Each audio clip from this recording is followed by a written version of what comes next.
We're planning to stay over together. Aren't you excited? In front of my shocked face, there stood my mother-in-law, Margaret. She had suddenly stepped into my house without prior notice. Behind her, there were 5 women of the same age, chatting happily. Actually, no one had told me that Margaret was coming, let alone that she was planning to stay over with such a large group. Seeing my stunned expression, Margaret confidently glanced back at her friends. She seemed somewhat playful. Sorry about this. I have a daughter-in-law who doesn't always do as expected. How long are you planning to keep us waiting at the entrance? Unable to understand Margaret's intentions, my confusion deepened. This was due to her aggressive demeanor. When Margaret tried to proceed further into the house, I desperately tried to explain something. Please wait, Margaret.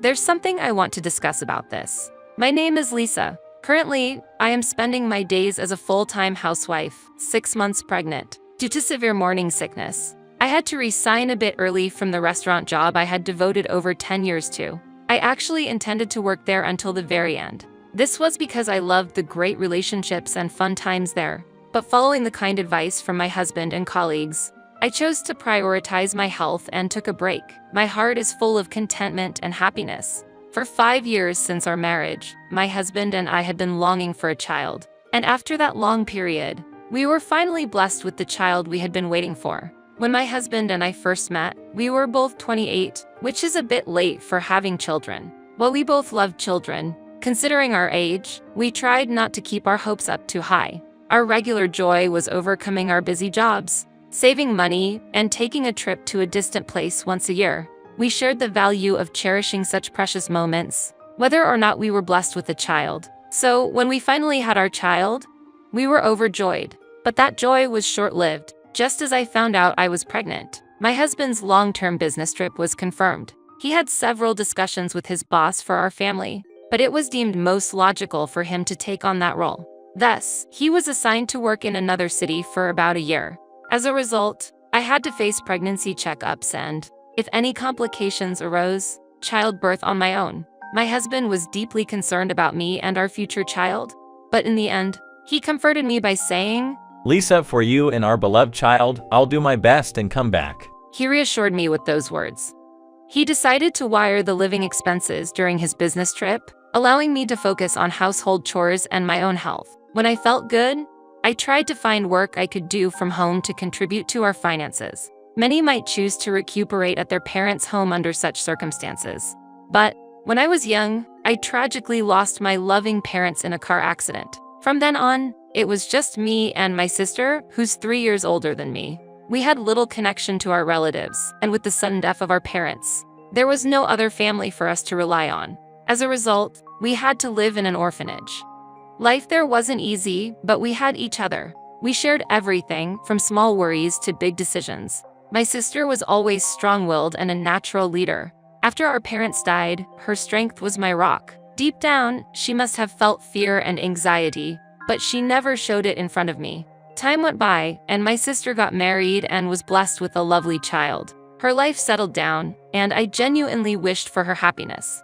I couldn't bear the thought of burdening her or disrupting her peaceful life. On the other hand, my husband's family had its own set of circumstances. His father passed away a few years ago, which was a significant blow to the family. My father-in-law was a successful businessman in the food industry, passionate about his work until his last days. His company was inherited by my mother-in-law, and to assist her, my husband took the position of vice president. My husband was known as a busy businessman even before our marriage, and he often traveled for work. I understood the nature of his job, especially during my pregnancy, when his income was our primary support. But I had some concerns and questions about his long-term trip. Knowing my husband's role at work and the nature of his projects, I felt he was the best person for certain tasks. But considering our current life situation, especially my mother-in-law's personality and actions, I couldn't help but feel uneasy. This wasn't just because of the daily changes in my body or the baby growing inside me. The truth is, my relationship with my mother-in-law had always been challenging. Her demeanor was cold, and ever since my father-in-law passed away, I felt her harassment became more pronounced. Every time I visited my in-laws' house, the troubles caused by trivial matters increased. My shoes were deliberately hidden, and I often noticed money missing from my purse when I wasn't around. There's no doubt that these actions were the doings of my mother-in-law, But without clear evidence, she refused to admit it. My mother-in-law snapped back at me. What are you suggesting? That I stole money from you? Where's your proof? Is my name written on the money you have? Do you have any photos of me committing such deeds? She continued. It's pathetic. Deceiving my precious only son, aiming for his money, and using your pregnancy as an excuse to slack off and snatch away your husband's earnings. You're the worst kind of woman. She coldly remarked further. I heard both your parents are no longer alive. Did you do something wrong that they disowned you? Or is there some deeper reason? In reality, I don't care about the specifics. But think about it. Do you believe a woman who grew up in an orphanage without parents is fit to marry into our family? Also, I suppose you're the one spreading rumors about stealing money. Her words struck my heart like poison. Behind her aggressive remarks, it was hard to discern her true intentions or feelings. No matter what I said, I felt she wouldn't change her mind. If you involve my son, John, in this matter, he will lose his job, and most likely he'll come back home. Now, if that happens, how do you plan to make a living when neither of you has a job? John is the name of my beloved husband. Her words echoed in my ears as a clear threat. Filled with fear that she might follow through on her threats, and a heart full of anxiety, I resolved to overcome this predicament for my husband and our unborn child. I remained silent in the face of her overwhelming presence. The silver lining was that our home was over an hour's drive from my in-laws' house. As a result, unexpected visits or sudden gatherings weren't frequent. When I safely entered the second trimester of my pregnancy and my body began to settle down, my sister proposed a short trip. As it turns out, during the upcoming long weekend, her husband would be off from work and would take care of their children. As the memorial day of our late parents was approaching, we decided to combine a visit to their grave with a trip to celebrate my pregnancy. My sister always looked out for me and prepared a schedule considering my condition. She even chose and booked a hotel known for its excellent maternity services, ensuring there was ample time to relax. When I told my husband about the trip, he warmly encouraged me. Take a break and enjoy yourself. He said, I planned to fund the trip with my saved money, ensuring it wouldn't burden our household expenses. The bodily changes of pregnancy can be unpredictable. However, I prepared thoroughly leading up to the departure date and gradually packed my bags. Finally, the eagerly awaited departure day arrived. It was a sunny morning, and my sister was scheduled to pick me up. I did a final check of my luggage and waited with bated breath for her arrival. At that moment, the cheerful doorbell rang. Expecting my sister, I opened the door, but to my surprise, instead of her, it was my unexpected mother-in-law. Behind her stood 5 aunts I had never met before. You seem surprised. Actually, from today, I plan to spend time here with these wonderful ladies. Can you show us around? Really? Let's enjoy the upcoming days together. Don't keep us waiting. Please invite us in quickly. Taken aback by her sudden visit and words, I was left speechless. Lisa, don't be so shocked. I'd like for you to serve my friends some tea or coffee. They thought of having a good time during this long weekend. Be appreciative. Afterward, one of my mother-in-law's friends said with a smile, I'm sorry to bother you while you're pregnant, but I heard you're now in a stable phase of your pregnancy. I work full-time until just before my child was born, but when you have a well-earning husband, you can take it easy like this. I'm quite envious. While her words made me somewhat uncomfortable, considering my significant dependence on my husband's income, I couldn't respond. I was surprised by the unexpected visitor. While I was already taken aback by my mother-in-law's sudden visit to my home, the added surprise was that she brought her friends with her. Despite the unexpected situation, I was really baffled by her thoughtless behavior, acting like she was in her own home. Upon asking more about my mother-in-law's friends, I learned they were all acquaintances from a class or activity they took together and were quite close. Apparently, they planned to deepen their friendship over the long weekend by having a girls' night out. My mother-in-law suggested her son-in-law's house as the venue for this gathering, which led to the current situation.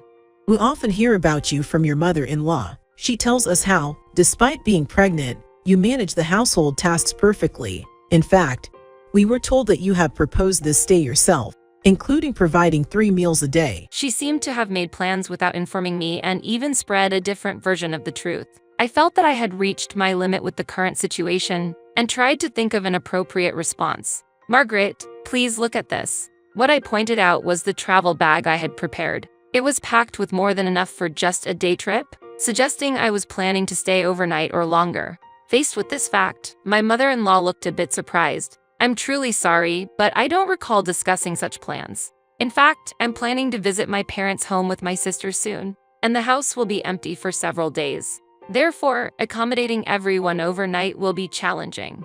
I hope you can understand the situation. My mother-in-law looked momentarily flustered by my response. That's odd.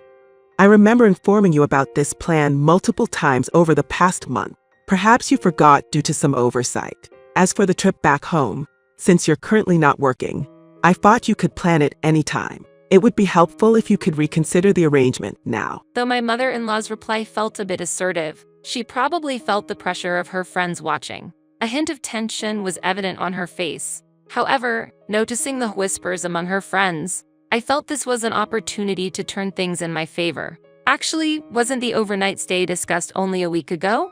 If that's the case, it's impossible for me to have known about it a month ago. Perhaps there's a misunderstanding or a discrepancy in memory, Margaret? My counter-argument caught my mother-in-law off guard. She stared at me, her expression mingling surprise with and a touch of anger. However, given the many eyes on our exchange, she probably couldn't afford to openly display her anger. I always felt that once they stepped into the house, things would go entirely their way. With each request granted at the entrance, their audacity seemed to grow. Overwhelmed by their assertive presence, I found myself slowly retreating. Just then, I heard my sister's footsteps from behind the door. She appeared and immediately took my side. Look here. You must be Lisa's sister, right? What a fateful timing. Actually, Lisa's hosting a girls' gathering with us today. I'm sure you came to help prepare and support it, didn't you? I'm truly grateful. I apologize, but I'm only here to pick up Lisa. We have other plans and are about to head out, so we won't have time to mingle with Lisa's in-laws. I hate to be rude, but could those blocking the way please step aside? The look on the mother-in-law's face was a mix of surprise and annoyance from my sister's firm words. Look at this. Can you believe it? She speaks like this despite knowing well I'm Margaret, her mother-in-law. I wonder what kind of upbringing she had. It's so shocking. That choice of words, it's unbelievable. The way she speaks to adults she's meeting for the first time, I wonder what kind of education she received. Let me be clear. From my perspective, your behavior towards my sister is rude and intrusive. We would like you to leave now. If you don't, we, as a family, are obligated to contact the police. Despite the challenging demeanor of the defiant mother-in-law and her group, and their loud laughter, my sister remained calm and in control of the situation. As my mother-in-law witnessed my sister's unwavering stance, her face turned as red as a boiled crab, and she started emotionally countering my sister's statements. I can't believe you'd use such impolite language. When you invite us over, the least you can do is treat us with common courtesy. I've never been this upset. Who do you think you are, threatening to call the police on us? We're practically family. Despite the mother-in-law's provocative words, the sister remained calm, staring at them steadily. The situation escalated, and the mother-in-law's remarks took on a distinctly threatening tone towards me. I can't even imagine welcoming the future child of my son and this unreasonable woman into our family. I wonder if just a little pressure on this plump lady's belly would solve the problem. She laughed rudely, sticking out her tongue. All the while, crude laughter echoed from a corner of the room. The sister's expression didn't change, but her eyes shone with sharp intensity. By the way, evidence of what's been said becomes very important in situations like this. That's why I've been recording our conversation since I arrived. With a serene smile, she slowly lifted her smartphone for all to see. On its screen were the words recording and a timer that had clearly been running for some time. As I've asked several times, I'd like you to leave our home. For those of you without any legal rights to this house, suggesting violence against my sister, have you ever considered which specific laws you might be breaking? Next to the shocked and flustered mother-in-law, her friends hurriedly began to speak. I didn't say anything like that, so it has nothing to do with me. Actually, I just came here because I was invited. I had no idea Lisa was about to leave. After saying this, they quickly left the scene. It was like spiders scattering in all directions after being caught in a sudden downpour. The mother-in-law appeared completely disoriented. As she, filled with impatience, chased after the retreating backs of her friends, they were already hurriedly leaving the vicinity of the house. Wait, But without even glancing at me, she quickly followed her friends. Meanwhile, Mia exhaled a deep sigh from the depths of her heart, picked up my travel bag that had been left at the entrance, and loaded it into the car's trunk for me. And then, with a serious expression, Mia spoke. Were you okay? But what were you thinking? Leaving the front door wide open like that? Even if you might have expected me, isn't it common sense to check who's at the door before opening it? I can't even imagine what would have happened if someone more dangerous had been with those people. Weighing the gravity of her words, I bowed my head repeatedly, apologizing. Afterward, we made sure to fasten our seatbelts in the car, started the engine, and decided to drive away from the house. As we continued down the road, Mia glanced quickly over at me and gave a slight smile. She stared deep into my eyes with a stern expression. Lisa, what's your relationship with that mother-in-law? Just from seeing her, I can't believe she's a conscientious lady. Right now, you're carrying 2 lives inside you. You should be well aware that excessive stress isn't good for either you or the baby. Does Josh know about all of this? Please don't tell me you haven't talked to him yet. If you haven't, you should call him right now and explain everything. Struck by her words, I once again realized the depth of her insight. Indeed, I hadn't communicated sufficiently with my husband. I immediately grabbed my smartphone to try to contact him. However, the call didn't go through at that moment. While waiting to try again, I began detailing to Mia about my relationship with the mother-in-law, the challenges in consulting with my husband, and the pressure and threats I had received from her. Most importantly, I expressed my desire to resolve this without causing trouble for my husband or sister, and the immense stress this has caused me. Recollecting past troubles with my mother-in-law, tears flowed uncontrollably from my eyes. Even while driving, Mia was considerate of my feelings, trying her best to drive slowly and safely. Yet, perhaps due to my pregnancy, once my tears started, they just wouldn't stop. What was supposed to be a special day spent with Mia, after a long time turned heavy and gloomy for my heart. Even as I cried, the pain and sorrow seemed to only intensify. Nevertheless, there was a strong resolve within me to break out of this situation. My main thought was to openly discuss my feelings and current situation with my husband, and most importantly, to protect the tiny life growing inside me. The stress brought on by my mother-in-law's unpleasant behavior and actions could be severely detrimental to our unborn child. My inability to speak up, due to my passive nature, was undeniably a source of stress. There were moments when I questioned whether I could truly be a mother under these circumstances. The anxiety of revealing everything to my husband and the fear that my mother-in-law might fire him also crossed my mind. Amidst the whirlpool of anxiety and thoughts, I hoped that reuniting with my sister would bring some comfort, but suddenly I found it hard to breathe. Trying to calm myself, the situation worsened. Especially, I felt a tightening around my chest and throat, and couldn't breathe properly. Moreover, a sharp pain attacked my stomach, and all I could do was groan in pain. Lisa, this is bad. Are you okay? I'll pull over to a safe spot. Hang in there. As my vision started to blur, I could hear my sister's panicked voice from the driver's seat. Am I causing trouble for Mia again? In my mind, consumed with self-loathing, the next moment I found myself in a bright place. The white ceiling above me was clearly different from the interior of my sister's car I thought I was in. Trying to grasp my surroundings, I found myself lying on a neatly made bed, connected to an IV drip, with monitoring equipment wrapped around my abdomen. Seeing no one around, I located the nurse call button by the bedside and pressed it. Shortly after, a kind-looking nurse entered the room. She explained that I had experienced hyperventilation and fainted. In an urgent state, my sister called an ambulance, and I was rushed to the hospital. Furthermore, I was diagnosed with a high chance of premature birth, and they decided to constantly monitor the fetus using special equipment. I deeply felt that the troubles with my mother-in-law and domestic stress might have caused this situation. As time passed and I started to calm down, the door quietly opened, and both my sister and husband entered, looking worried. The moment I saw their faces, tears welled up. While I was unconscious, it seemed Mia had informed my husband in detail about the recent events and the difficulties I had experienced. The moment he saw me, my husband, overcome with emotion, knelt down, repeatedly expressing his gratitude that I was safe. Furthermore, when informed that the baby's health was currently not in danger, he deeply realized his own neglect and tardiness in recognizing the situation, and sincerely apologized to me. I'm truly sorry. I should have realized sooner. I'll think of a way to handle this. Just wait for a moment. After he finished speaking, the husband temporarily left the hospital room. After that, a quiet moment came with just me and my sister. With consideration, my sister had prepared everything I needed. She even went back to our home to fetch other necessities. Being sisters for so long, I know what Lisa needs and where things are. But, jokes aside, I actually got detailed instructions from John about where everything is. Filled with gratitude, I smiled warmly at my sister's slightly humorous comment. I then apologized again for the trip we had to cancel. As our sisterly conversation came to an end, my husband returned to the room. His expression was very stern, as if he had made a significant decision. After a brief pause, he began explaining the situation to us. I called my mother earlier and asked her to resign from her CEO position. The fact that she, in such a position, harassed my wife is unthinkable. She brought her friends to our house without permission. I know she might find it hard to accept this.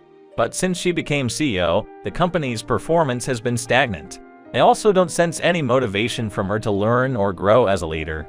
She often asserts her authority by saying, "I'm the CEO," and brings up my father's name when faced with opposition. I've discussed this matter with the other executives, and they agree with my stance.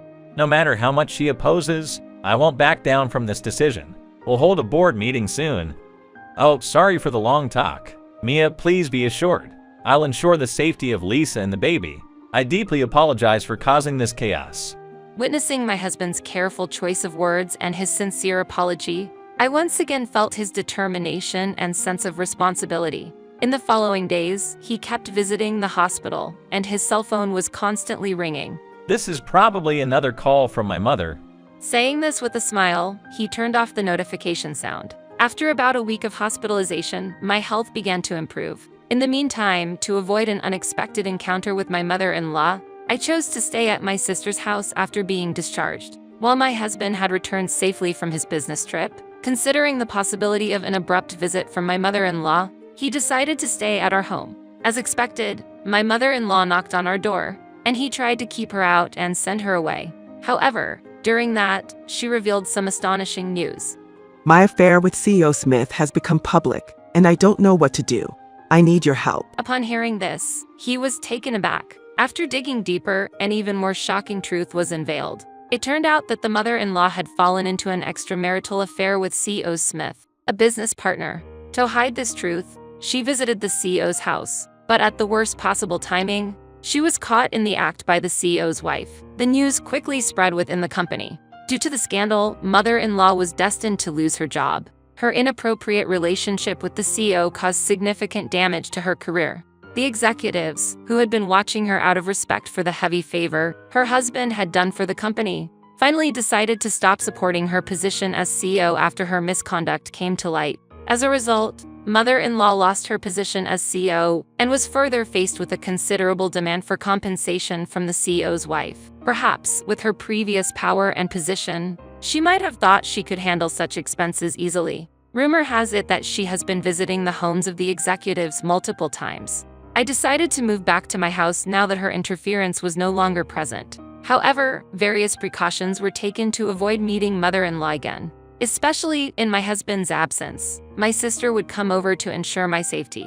Both my sister and my husband agreed on this plan, making sure I wasn't alone at any time. One evening, I received a message from my husband about his return, and my sister and I started preparing. But suddenly, a loud noise came from the balcony. Shocked, my sister and I hesitated for a moment and then cautiously peeked outside, only to see mother-in-law furiously banging on our window. She must have seen the lights inside and realized I was there. My legs trembled with surprise and fear, making it difficult to stand. I was shocked by her unexpected appearance on the balcony. One shouldn't be able to easily access the balcony of a regular apartment. I wondered how she managed to get up there. We could hear her voice from afar, but our windows, made of specially reinforced glass, made it hard to understand her exact words. The sound of her pounding echoed, and I was paralyzed in shock. It's hard to imagine this glass breaking by mother-in-law's hand.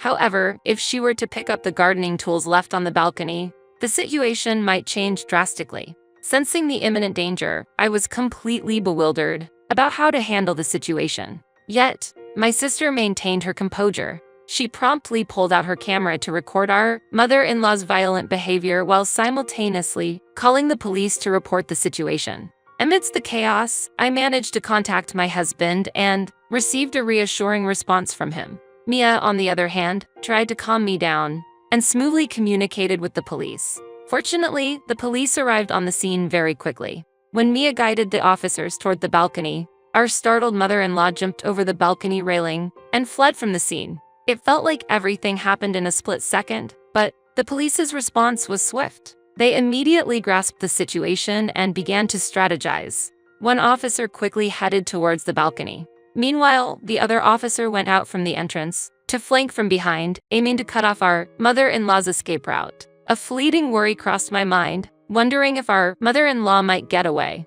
But before my anxiety could grow, the situation became clear.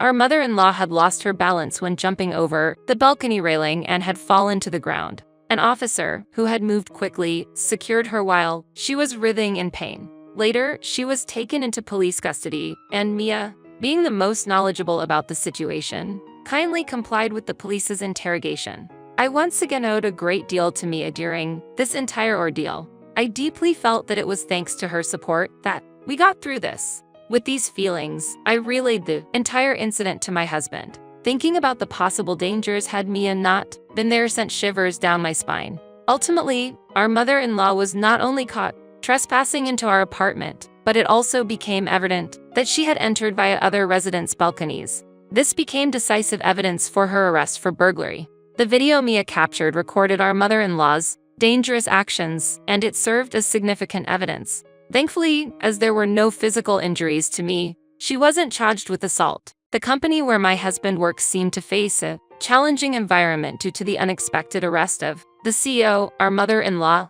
Despite these difficulties, the executives, including my husband, was addressing the situation sincerely and continued their efforts. Especially the trust and reputation that my father-in-law had built for the company seemed to play a crucial role in overcoming this crisis. As the next leader, John was determined to further develop the foundation built by his father and vowed to make an even better company. In my situation, distancing ourselves from my mother-in-law restored my peace of mind. It was indeed fortunate that I regained my composure and was able to approach childbirth. Initially, I was anxious about the diagnosis of a potential premature delivery, but I ended up having a smooth delivery and was blessed with a healthy baby boy. During my hospital stay, not only did I receive heartwarming support from my husband, but my sister and her family also visited me almost daily, cheering me up. After I was discharged, they actively involved themselves in our daily lives, providing substantial assistance with household chores and childcare. My niece, my lovely sister's daughter, started middle school. She dreams of becoming a child care worker. In front of the baby, her eyes were sparkling. "So cute," she repeated many times. Seeing my child and my sister's child interacting warmed my heart. It was a dream we had since childhood. Being able to witness this dream come true filled my heart with joy. When I looked at my sister's face, she too was smiling with happiness. The way she looked at her child and my baby, her eyes radiated a deep kindness more profound than ever before. After my maternity leave, one day, I returned to my workplace. As someone passionate about my job, returning to work after such a long hiatus felt great. I was grateful to be able to resume the work I loved. However, with my new responsibilities as a mother, it became challenging to work full-time as before. Until my child grows a little more, I decided to work about 3 hours daily. Compared to the challenging times I experienced with my mother-in-law during my pregnancy, the little fatigue and stress after childbirth seemed trivial. My heart was at peace, and warm feelings for my child welled up daily. Time passed, and about 2 years later, I once again experienced the joy of pregnancy. Unlike the anticipation before my firstborn, this time, I felt the presence of a new life growing inside me without any particular anxiety, and we spent our days peacefully. My eldest son expressed pure joy about our growing family, and the sight of him gently caressing my belly was heartwarming. Our family is looking forward to the birth of a new member, living each day filled with happiness and contentment.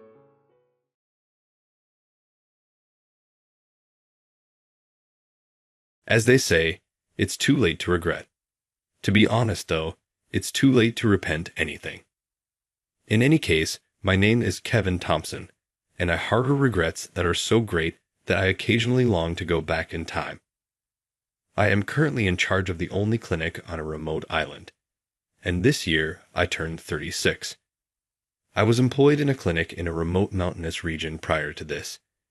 It was essentially a directive from my superiors at the time. However, I made the decision to move to this island on my own. I've been here 6 years now. The village is crowded with surfers and visitors in the summer, but it is rather calm in the off-season. The arrival of summer is imminent. Soon, the island's whole vibe will change as it welcomes its vibrant season. I mostly serve the island's population as a family doctor during the off-season. However, we begin to see a range of patients as the number of tourists rises. Catherine, a seasoned professional who turns 58 this year, is the lone nurse on staff. She has supported me in many ways and served as both a life mentor and a professional mentor in the healthcare industry. Here on the island, she is like a mother figure to me. I've lived on this island for 6 years and know nearly every person. People from large cities have also come back to the island. These days, the local youth group, which functions similarly to a community club, is very active. I am also a member, and I am typically on standby at the first aid tent during summer festivals or other events. As summer draws near, the festival will soon be here. I realized there was a youth group meeting tonight when looking at the calendar on the wall. It's usually a good thing that there haven't been any accidents or illnesses since the morning. The university hospital used to frequently request surgeries, but this time I hadn't gotten any. There has been a great deal of calm lately. I doubt I would have any regrets if I lived out the rest of my days at this island's clinic. The president and his wife own the tavern where the youth group meeting will be held. They have very reasonable prices for fresh fish that is caught in the morning. When I first arrived, I ate the majority of my dinners here because I'm a poor cook. I used to survive on instant noodles, but they demanded that I eat here because they believe the doctor shouldn't disregard his own health. The youth club meetings are held in the large area upstairs of the tavern. The people who never show up on time were unusually early today. In addition, all of the young men were dressed quite nicely and didn't appear like themselves. I thought the atmosphere felt off, but I took a seat on one of the available chairs. Once everyone was present, the president began explaining the summer fair. It's the same as every year, no changes. Most of the people here experienced last year's fair, so it felt more like a refresher. Once the meeting concluded, it quickly turned into a dinner party. I'd bet most attend these meetings for the fun of this party. It's also a chance for everyone to share local news, so everyone finds it valuable. Just as the draft beer was served, the private room's door opened hesitantly. "Excuse me," entered an unfamiliar woman, calling out. I doubted she was a local. "Michelle, over here." The president beckoned her. She navigated through the crowd and took a seat beside him. Her brightly colored hair was loosely tied back, and her slender neck was striking. Her face, slightly sunburned, was blushing. She appeared delicate, but her posture revealed strong core muscles. "Everyone, this is Michelle, Bob's cousin. She started working at Bob's surf shop a week ago." After a brief introduction, Michelle gave a small nod. She had a refined face resembling an actress and had recently started working at one of the few surf shops. Looking around, all the young men seemed smitten by her. That's when I realized they dressed up because they knew Michelle would be here. Not my place to interfere in young love, but from what I saw, none of them seemed on par with her. I sensed this summer would be quite an eventful one. After the introduction, Michelle was immediately surrounded by the youth, continuously offered drinks. She seemed to struggle a bit to decline, probably not much of a drinker. I watched and leisurely sipped from my glass. Of course, it was filled with ginger ale. There's only one doctor on this island. I can't afford to get drunk. While the others were enthusiastically mingling, I was discussing finer details with the president. "Hey, Doc, so about Michelle, I'd like you to keep an eye on her a bit. Seems like there's some backstory with her." "Backstory?" I asked back. The president nodded seriously. Bob had directly consulted him. Apparently, Michelle has a bedridden younger brother. She came to this island out of her brother's wish to give her a break from taking care of him all the time. He wanted her to enjoy her life. Imagining how Michelle must have felt when her brother told her that, it hurt deep inside me. I don't think she'll do anything reckless, but keep an eye on her, okay? The president gently patted my shoulder, getting up from his seat. Then he brought Michelle from the group and had her sit beside me. Michelle took a seat on the cushion with a slight sigh of relief. "They made me drink a lot," she said with a smile. Seeing her smile, I blurted out, "What, you from that time?" Looking at my surprised face, Michelle giggled mischievously. "I thought I'd meet you again," she teased me with a slightly cheeky tone. Then she whispered in my ear, "I'm still wearing that swimsuit you picked up for me." Hearing that made her appear a bit sultry. Just when I thought I was past such feelings, it turns out I'm still a man. The very daring swimsuit she referred to from that day, she said she's still wearing it. Hard not to imagine it. Michelle seemed to enjoy my flustered state, which was a bit frustrating. "You've heard my introduction, right?" I wanted to ask back then, but cooled it. "Who are you?" Considering the time, I was most likely the first person to talk to Michelle on this island. I had mistaken her for an off-season tourist then. "I'm a doctor at the local clinic here. Call me Kevin. If you get injured or feel unwell, don't hesitate to contact me." Upon hearing my words, Michelle tensed up a bit. Any chance you're connected with that university hospital?" She mentioned the name of the university hospital I was once affiliated with. "Used to be. Now I mainly focus on rural practice." On hearing this, Michelle glared at me with intense eyes. The good vibe from a moment ago disappeared, and tension filled the room. "From the university hospital, Kevin Thompson. Why do you know my surname?" "I've only given my first name." The fact that Michelle knows my full name means there's some connection somewhere, but I couldn't remember at all. Have we met somewhere before?" Just as I was about to ask her, Michelle suddenly stood up and left the private room with great momentum. Her bag seemed filled with anger. The eyes of blame were on me following Michelle's abrupt exit. They must think I said something to upset her. Look, I didn't say anything wrong. The community group looked at me disapprovingly, and I found myself defensively speaking out. After that, I was surrounded and blamed by the group. A week has passed since the meeting, and I still can't remember where I met Michelle. Even if we run into each other in town, Michelle blatantly avoids me, not even making eye contact. Her profile clearly indicates a big dislike sign. I can't imagine getting into this kind of situation without a significant reason. She seems to get along with everyone else, so it's not that she dislikes this island. She definitely dislikes me. But before I introduced myself, her attitude seemed rather friendly. She totally changed her attitude after hearing my name. "Doctor, it seems you're quite disliked," Catherine remarked. Word spread quickly around the island that Michelle didn't like me. "It's not just dislike. It's more like—" "What do you mean?" prompted Catherine. I voiced the words I hadn't shared with anyone. "It's not just dislike. It feels like she deeply loathes me."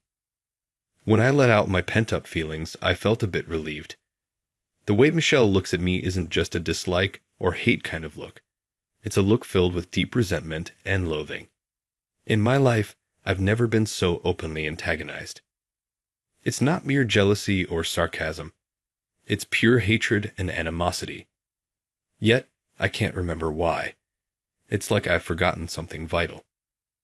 I start to feel really sorry towards Michelle. I wish I could confront and apologize to her. I let out a big sigh. Well, it'll all work out in the end. If you keep looking gloomy, your patients will get worried, Catherine encouraged. I nodded firmly. You're absolutely right. It's pretty unprofessional of me to be down about something like this. The words unprofessional doctor that I muttered kept echoing in my heart. As summer vacation starts, the island becomes bustling. Families and surfers begin pouring into the island. Inns and bed and breakfasts are swamped, and the normally quiet town is filled with unfamiliar faces. With a temporary increase in the island's population, even the usually laid-back clinic gets busy. We get a lot of tourists who are unfamiliar with the sea getting stung by jellyfish or cutting their feet on rocky shores.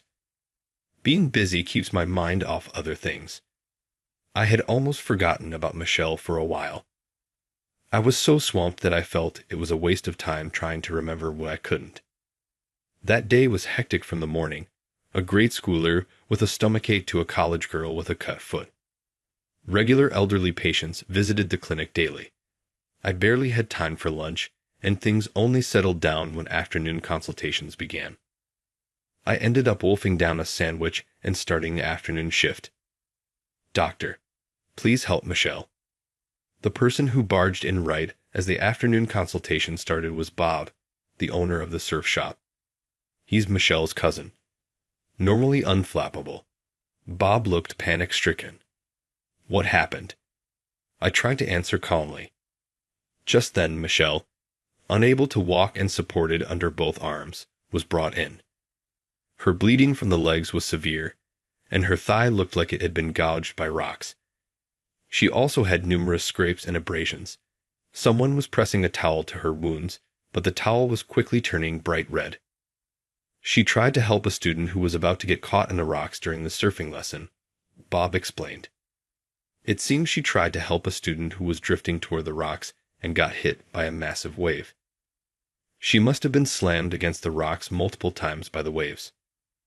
On closer look, she was also bleeding from her arm. Thankfully, it didn't seem like she had broken any bones. We need to treat her right away. As I directed her to be laid on the treatment bed, the until then compliant Michelle began to resist. Her agitation made the bleeding worse. "I don't want you to treat me." The atmosphere in the examination room became icy with her words. Michelle's shout was almost a scream. She must have been in pain. She kept groaning, yet the glare she gave me was full of intensity. "Are you crazy?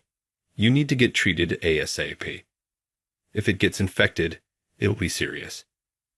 Bob, who had seen many injuries before, raised his voice, but Michelle wouldn't be convinced. She dug her nails into the arm of the guy supporting her and kept glaring at me. She was like a wounded stray cat, her defenses up, trying hard to seem strong. "I don't care if you hate me or whatever. Just let me treat you. As a doctor, that's my purpose in life." I raised my voice in desperation, seeing the amount of blood flowing from her. Hearing my outburst, Michelle smiled faintly. With a pale face, she looked eerily beautiful. "I'll utterly deny your worth in life," she said with a mocking tone, then turned on her heel, heading for the clinic's exit. Her chilling words left me frozen in place. The smell of blood permeated the examination room. "You can't go. Get treated."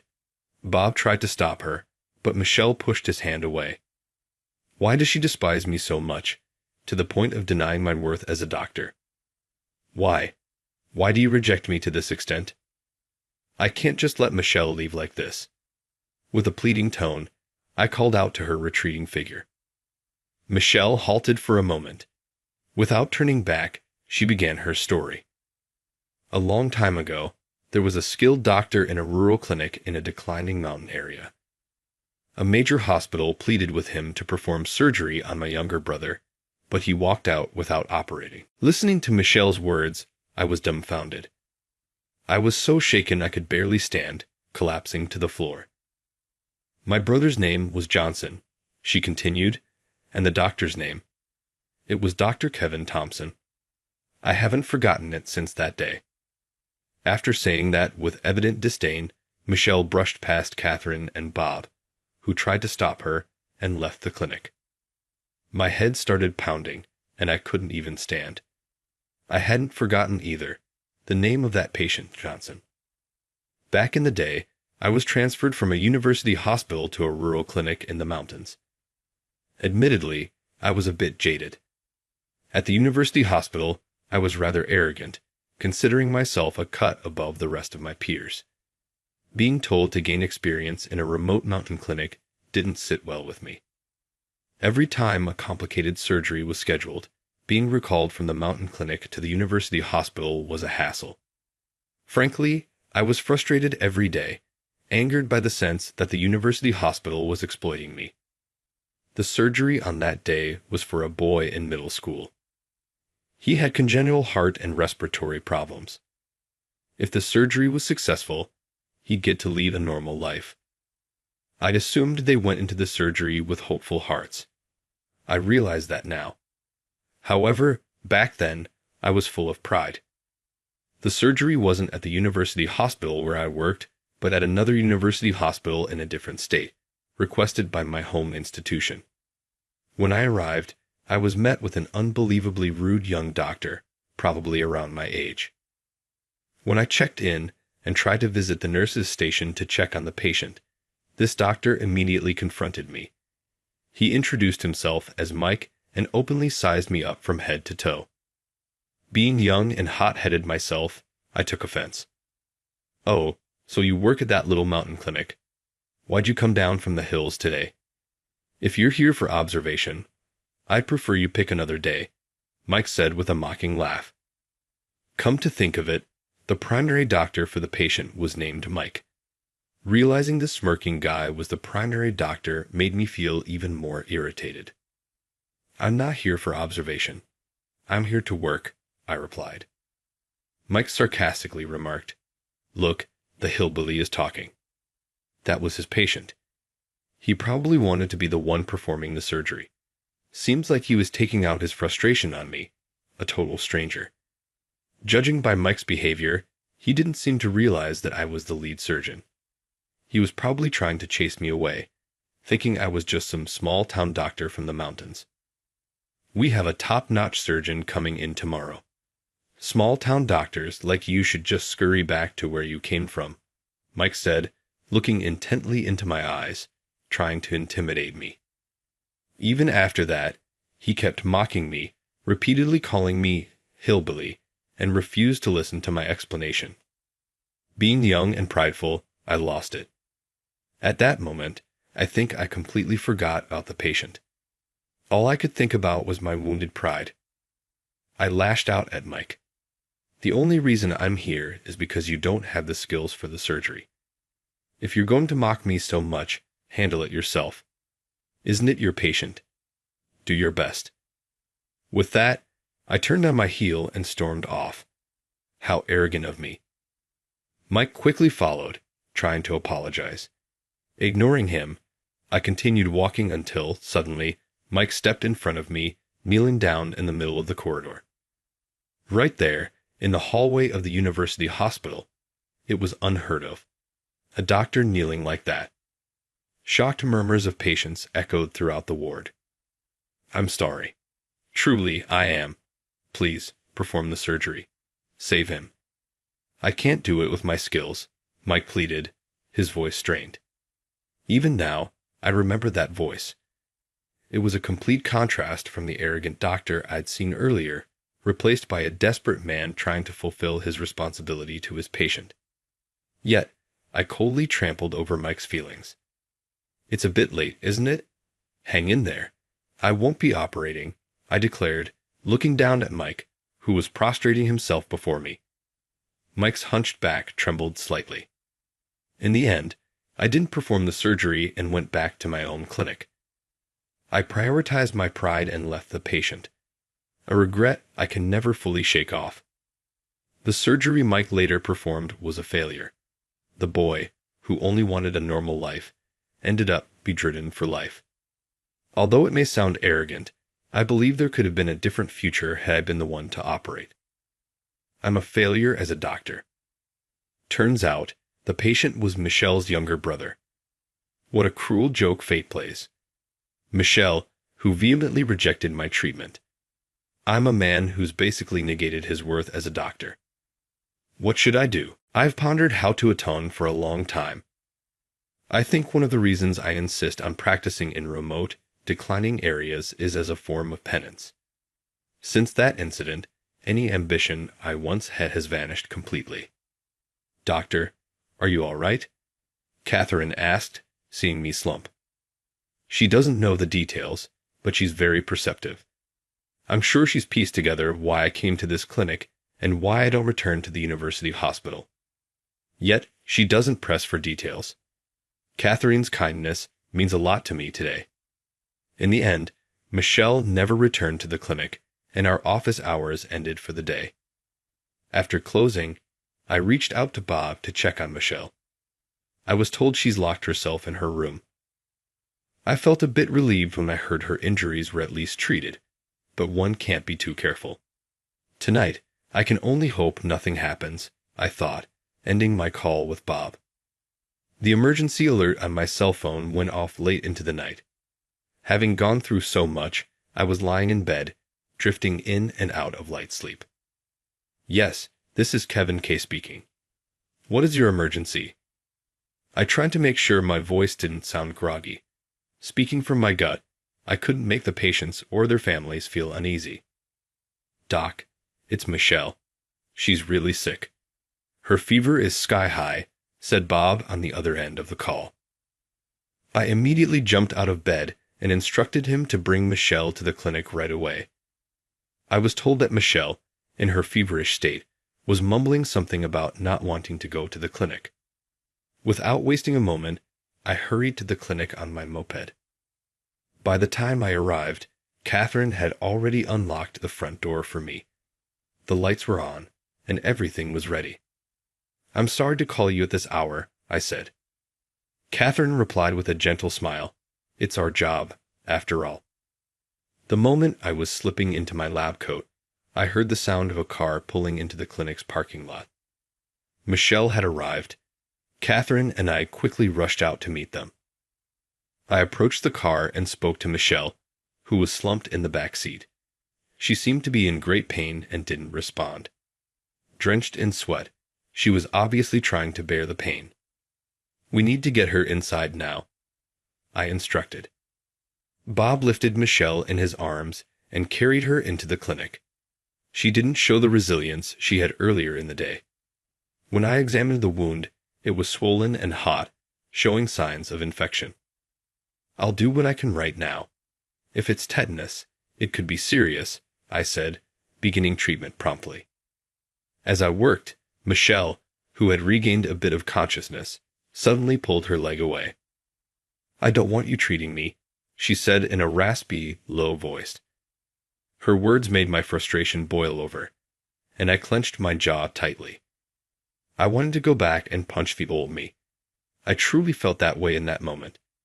Despite her glazed eyes from the fever and pain, Michelle glared at me, resisting treatment. I fell to my knees right there and begged Michelle for forgiveness. I was arrogant in the past, and as a doctor, I regret having done something so inexcusable, I said, trying to convey my sincerity. Seeing Michelle in pain right in front of me, I, who possessed the means to relieve her suffering, felt helpless. That realization brought tears to my eyes. If I can't do anything for my patient in front of me, what's the point of being a doctor? I thought. I had come to this clinic to escape. I had done something terrible as a doctor and faced the worst consequences, yet I couldn't give up being a doctor. "I may be flawed, but I can help you now," I pleaded. "Please let me treat you. Please tell me it's okay for me to be a doctor." My voice cracked, and I wasn't even sure she heard me at the end. I was desperate. Michelle then suddenly extended her leg toward me. "Treat me. It's unbearable," she said clearly, though looking away. "Certainly. Thank you," I replied, quickly wiping away my tears. I got up, checked the wound, and began the necessary treatments. By the time the IV drip was done, Michelle's condition had stabilized, and the painkillers had put her to sleep. Listening to her steady breathing, I cherished the fact that I could treat her, that she allowed me to be a doctor. The next morning, I woke up feeling someone stroking my head. It was Michelle's slender fingers gently brushing through my hair. Apparently, I had fallen asleep while checking on her. It's embarrassing for a doctor to fall asleep before the patient, but her gentle touch felt so comforting that I pretended to sleep a little longer. Thinking I was asleep, I heard Michelle murmuring to herself, "I wish he had been a more unpleasant guy. Why is he such a good person? Why was it him who picked up my bikini back then?" She murmured, her voice gentle with a hint of laughter. She was probably recalling that moment, the day I picked up Michelle's bikini. When I said, "You dropped something," I had thought she maybe dropped a handkerchief. But taking a closer look at what I had picked up, I unintentionally shouted and tossed it away like a hot potato. After all, I wasn't sure if I was supposed to touch it. It was a bright turquoise bikini. Michelle, looking very composed, grinned at my flustered self and said, "Interested? Want to see me wear it? I might show it to you, mister." In that moment, I fell in love. Now, feeling affection from Michelle's fingers running through my hair, I wondered. In a bit, I'll open my eyes and ask her, "Did you fall in love with me back then, too?" I wonder if she'll get angry or laugh. It might come off as self-centered, but I believe Michelle will laugh. I firmly believe that. How did you find today's story? Hitting the subscribe button and the like button helps motivate me to create more content. I'm also looking forward to reading your comments. See you in the next video.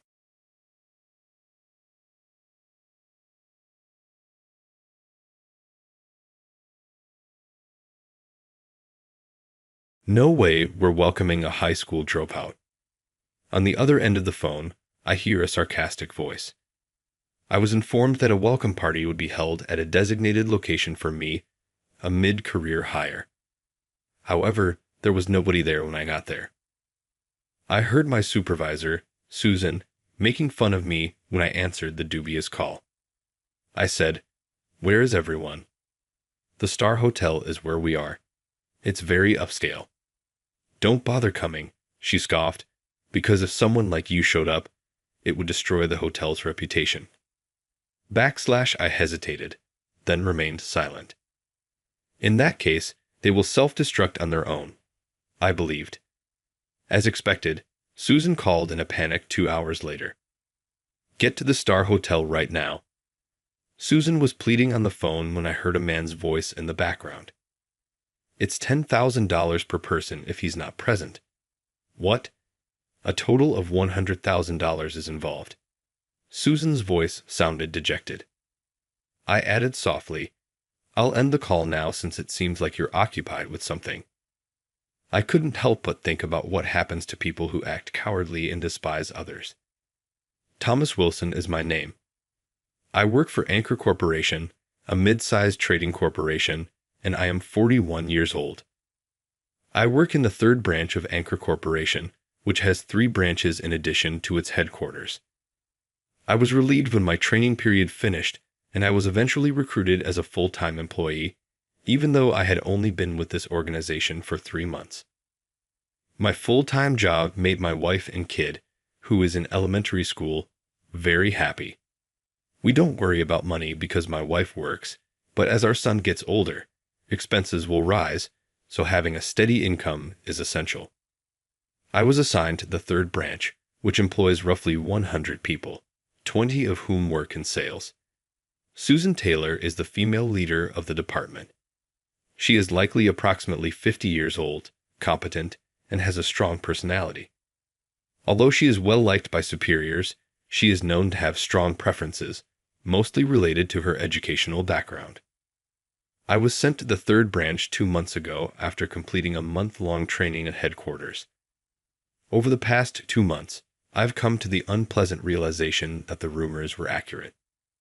On my first day, Susan forced me to stand in front of everyone when she said, "Attention everyone, this is Thomas, our new mid-career hire starting in our sales department today." Surprisingly, Thomas is a high school dropout. There was a little buzz throughout the room. "All right, please be quiet." Quite unexpected, isn't it? I was also taken aback. There are still high school dropouts in this day and age, and one of them has joined our organization, she sarcastically remarked. I protested, but it was a directive from higher up. Please look after him. But I don't think a dropout can stay up with our great team, she continued. Then, she prompted me to introduce myself. My name is Thomas Wilson. As the man mentioned, I'm a high school dropout. However, I've achieved decent results in sales so far. I'll do my best not to drag anyone down here, so I appreciate your guidance, I said politely, and a scattered applause followed. Well, I'm looking forward to seeing these results. Michael, take him into your team, Susan said, nodding to a bespectacled man with a somewhat slack face who stepped forward. I'm Michael Brown, the section chief. You'll be learning under me. You probably skipped high school because you hate studying, but that won't fly here, he said arrogantly. Michael, he's not a kid. You can't talk to him like that, Susan laughed. Haha, sorry, boss. It reminded me of my tutoring days. I've reformed quite a few bad students. Michael had graduated from the same prestigious university as Susan. He's extremely capable, so he might use complex words, but do your best, she said, laughing through her nose. All right, dismissed. Everyone awkwardly returned to their work. So, your name is Thomas Wilson? Well, that's pretty plain. I'll just call you Dropout. It's easy to remember and immediately identifies you, Michael said, looking down at me. With all due respect, calling me Dropout seems inappropriate. Why? You said you don't mind your educational background. If you're not ashamed, it should be fine, right? Oh, I'll add Mr. to it, he replied, twisting my words and deciding to call me Mr. Dropout. All right, Dropout, start by following your seniors around. Oh, and you all, use Dropout for various chores. As for actual sales work, maybe later, he laughed as he handed me off to his subordinates and walked away. Fortunately, my colleagues didn't openly mock me like Susan or Michael, nor did they call me Mr. Dropout. They explained the job thoroughly. They secretly told me that Susan and Michael are hardcore elitists. They treated a new hire with just a high school diploma the same way before, forcing him to quit. But wouldn't they be disciplined by the company for that? I asked. My colleagues exchanged puzzled looks. He did file a complaint, but the manager insisted she didn't remember mocking him. The new hire was so scared that he chose to quit rather than fight. For some reason, the branch manager just follows whatever she says since she's competent, and her elitism isn't seen as a major issue. The company finds it hard to discipline her. Indeed, Susan and Michael treat employees with college degrees normally. They even seem to get along well. From what I've heard, most people in this department have college degrees. Some graduated from vocational schools, and while they aren't mocked, they aren't given important tasks and are treated as if they're sidelined. Amidst all this, here I am, a high school dropout. To those who value education, I'm an easy target. So, my first step as a full-time employee was overshadowed by uncertainty. However, thanks to my colleagues, I'm learning the job smoothly. I've always prided myself on having better communication skills than most. I think I'm a bit quicker at figuring out what people want and how they want it. Thanks to this communication skill, I've overcome many difficulties and built connections with people. Even here, I've quickly bonded with my colleagues and enjoy working where Susan and Michael can't see. However, it seems impossible to get along with Susan and Michael. After all, what they want is a high level of education. As a high school dropout, it's nearly impossible for me to gain their approval. Even if I achieve great results, they will never acknowledge me. I realized this within these 2 months. Mr. Dropout, make some copies. Mr. Dropout, get some coffee. They assign me menial tasks that they could easily do themselves, and I never get a thank you for doing them. Thomas, my coffee needs double sugar and milk. Can't you even get that right? And on top of that, they complain about things I wasn't told. I'm sorry, but you didn't mention it at first. What? It's my fault. This is why dropouts are hopeless. You should have known, absolutely. sensing the manager's intentions and acting accordingly. It's no surprise a dropout can't even manage that. It felt like they were just nitpicking to degrade me. A teenager wouldn't be able to endure this. One day, Michael suddenly ordered me to create presentation materials.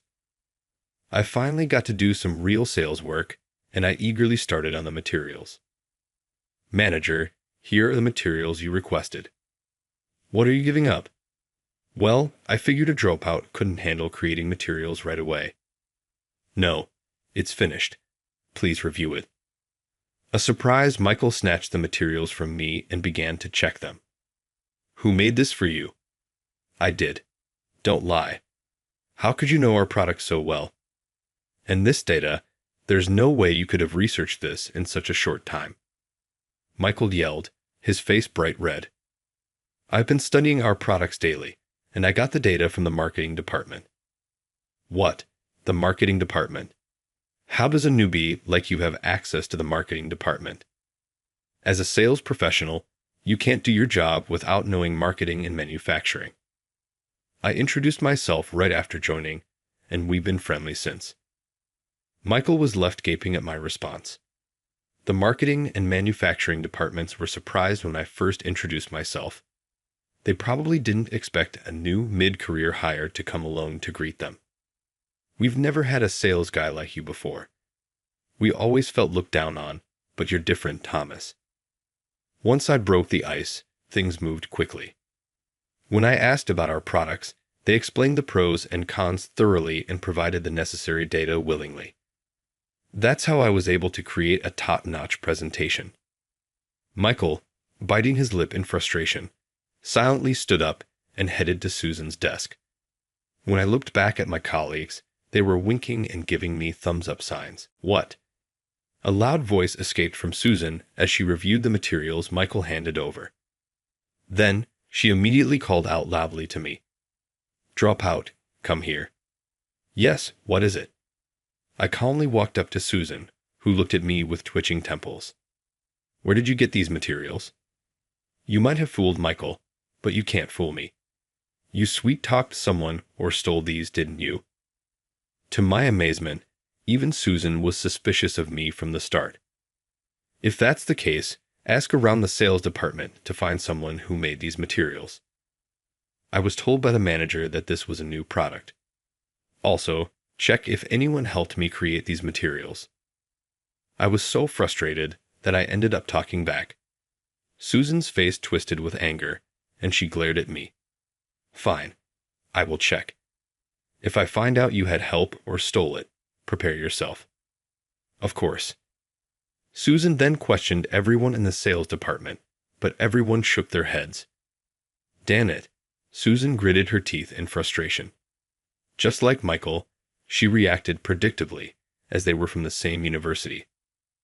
Manager, this is, Michael stammered, but Susan quickly composed herself. Fine then, but these materials are no good. Michael, fix them and submit them to me. With a glance, Michael immediately responded, Yes, of course. I'll make the necessary corrections and submit them. Wait a minute. If there are corrections needed, I'll fix them myself. Shut up. The corrections are too complex for a dropout to understand. And if our clients find out these were made by a dropout, they won't accept them. So Michael will fix them and submit them under his name. With a sneer, she turned away, saying, This discussion is over. Michael also smirked beside her. I felt downhearted having my hard work taken away, but sulking wouldn't help. I thanked the colleagues who sympathized with me and resolved to do better next time. However, Susan and Michael were scheming to corner me even further. Attention, everyone. A few days after that incident, Susan gathered the entire sales department. It's been 2 months since our high school dropout joined our sales team. He's getting used to the work, and after talking with the branch manager, we've decided to have a welcome party for him. A murmur spread through the room.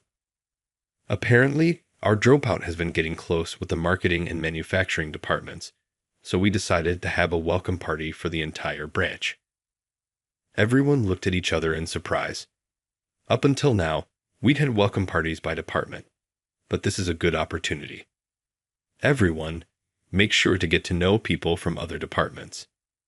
Susan announced the date and place of the welcome party, this coming weekend at 7:00 p.m. at the Davis Hotel.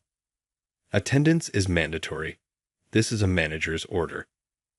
With 100 people attending, a large indoor hotel seemed appropriate. This is amazing. We've never done anything like this before, Thomas. Maybe they reevaluated you because of that last presentation. I heard the only thing they changed was the name on it.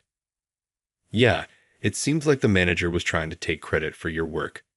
Maybe they're trying to cover that up. People were saying all sorts of things. I didn't know if they'd acknowledged me, but it's a good thing if this helps us build connections with other departments. I finally felt like I was becoming a part of this company. When I got home and told my wife about the welcome party, she was thrilled.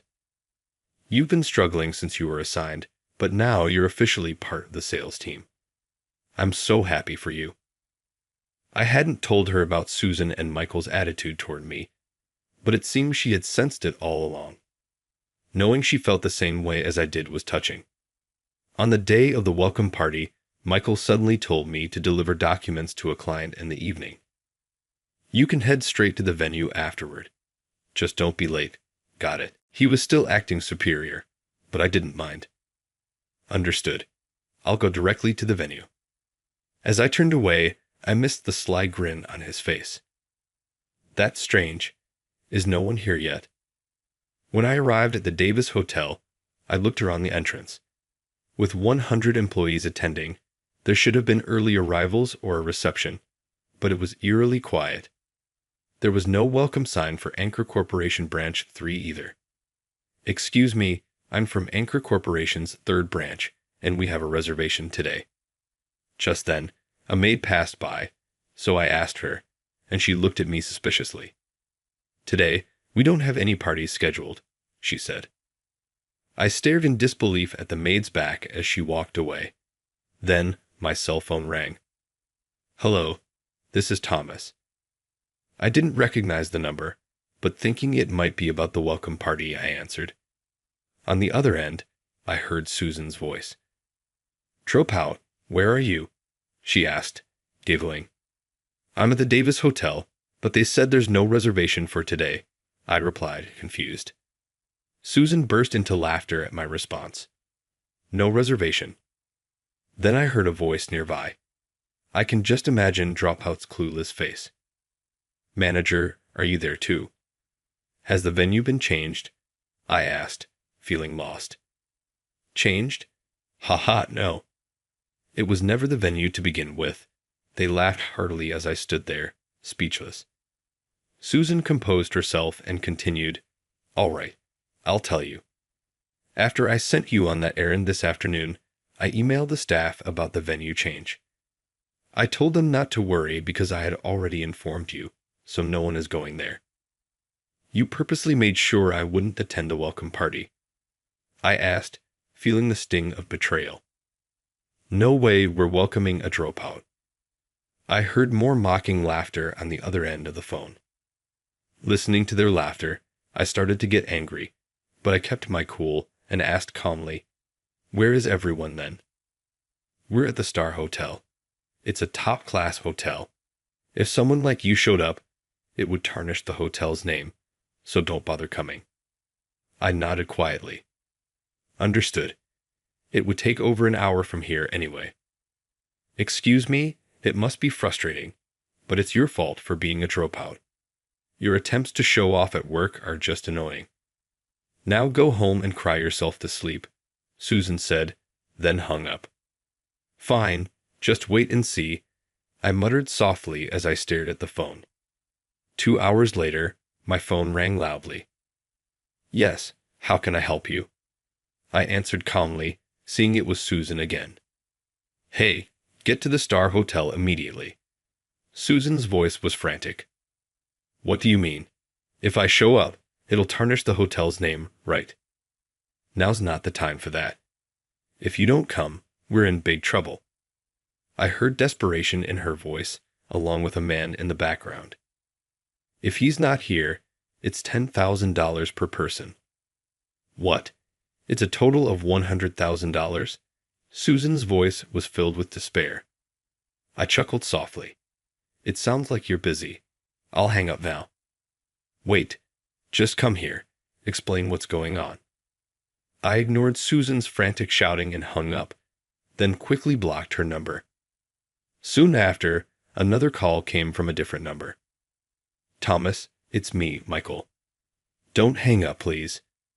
This time, Michael was shouting desperately. Where are you? Are you at home already? Can you come to the Star Hotel right now? Why? Do you want to see my clueless face? Michael was at a loss for words, but quickly regained his composure and shouted, Just come. This is an order from the manager. No, from the director. She demands it. Come immediately. No need to shout. I can hear you just fine. All right, I'll come. Fortunately, I'm nearby, I said and hung up. Now let's see what kind of faces they're making. With that, I headed to the Star Hotel. Ah, Thomas. The Star Hotel is a top-tier hotel in this region. I asked at the reception for the venue reserved by Anar Corporation's third branch and headed there. In front of the large doors to the venue stood Susan, Michael, and even the branch manager, James Jones. In front of them was a tall, dapper man in a crisp suit, William Moore, the manager of the hotel. William smiled slightly when he saw me. Why does the price change based on whether you're here or not? I asked. Susan rushed at me and grabbed me. Stop that. Calm down, Susan. The branch manager quickly held her back and scolded her. Michael stood next to them, looking pale. What is this all about? Could someone explain the situation? I asked calmly. Instead of answering, the branch manager grimaced and questioned me. Thomas, are you feeling better now? Feeling better? What are you talking about? I replied, confused. The branch manager's eyes widened at my answer. I was told you suddenly got sick and couldn't attend. Well, Susan, you said Thomas apologized for missing his own welcome party due to sudden illness. Susan averted her eyes, looking embarrassed. I have no health issues. In fact, I was looking forward to attending in top condition. I answered calmly, while William smirked. But you didn't show up. Why is that? The branch manager asked. Because I was deceived by the manager and the supervisor. That's not true. This dropout is lying. Susan snapped, and Michael jumped in to support her. Yeah, he's probably too dumb to get the venue name right. Dropout? William's expression changed, and he muttered softly, but the desperate pair continued pleading to the branch manager, insisting they weren't at fault. What is going on here? I'd addressed the confused branch manager. Asked the sales team. The other day, the manager said the venue was the Davis Hotel, and as I just learned, she sent an email changing the venue. It was likely an internal email, so it should be easy to verify. I see. Yes, I'd know. Just as the branch manager was about to call someone, Susan shrieked, Branch manager, are you going to believe the lies of this dropout? Don't you trust the words of someone who has worked so hard for this company? Well, if there's an email as evidence, there's no way to deny it. The branch manager looked even more perplexed as Susan clung to him. Actually, there's no need to check the email. Listen to this, I said, playing a recording on my cell phone. You purposely made sure I wouldn't attend the welcome party. No way we're welcoming a dropout. Susan's mocking voice echoed in the hallway. This. Susan and that laughter in the background. It's his, isn't it? Dropout. How dare you be so sneaky? That's right. You didn't tell us you were recording. Susan shrieked, and Michael joined in to criticize me, while the branch manager stood frozen. I wouldn't announce that I'm recording. If I did, would you behave the same way you usually do? What? Have you been recording us all this time? Yes, I gathered quite a collection. I was deciding when to send it to headquarters or the labor board. Michael turned pale and started sweating profusely. Manager, are you feeling bad? I asked, watching Michael stare at me as if he were seeing a ghost, then take a step back. Are you scared because you were recorded? That means you realize your statements are problematic from a compliance standpoint. Cornered by my words, Michael sank to the floor. Michael, what are you doing sitting down? So what if he has recordings? They must be fake. Do you think someone you mocked as a dropout could fabricate recordings? I'm flattered, I said. Susan fell silent, glaring at me with a furious expression. We'll discuss this issue later, but right now, we need to address the payment here. The branch manager sighed deeply and began to speak. I was told the fee for today's welcome party was $150 per person. I thought it was high, but I assumed it was for the sake of building camaraderie, so I expected to pay $15,000 for 100 people. He glanced at William. When I asked for the invoice, the manager himself came and asked why Thomas wasn't present at his own welcome party. I said he couldn't come because he was unwell, and the manager responded that a welcome party without the guest of honor is not valid. Therefore, the standard rate would apply, which is $1,000 per person. The branch manager continued, clearly troubled. $100,000 for 100 people. There's no way the company will cover the full amount, but we can't ask the employees to pay the $900 difference per person either. I'm at a loss for what to do. The branch manager looked at me pleadingly. Then, Susan started shouting again. Branch manager, why are you being so weak? Even if it's a top-tier hotel, charging $1,000 per person is ridiculous. This isn't some scam bar. We should firmly refuse. Susan, stop it. The branch manager raised his voice at her outburst. Don't you know William's father is a major shareholder in our company?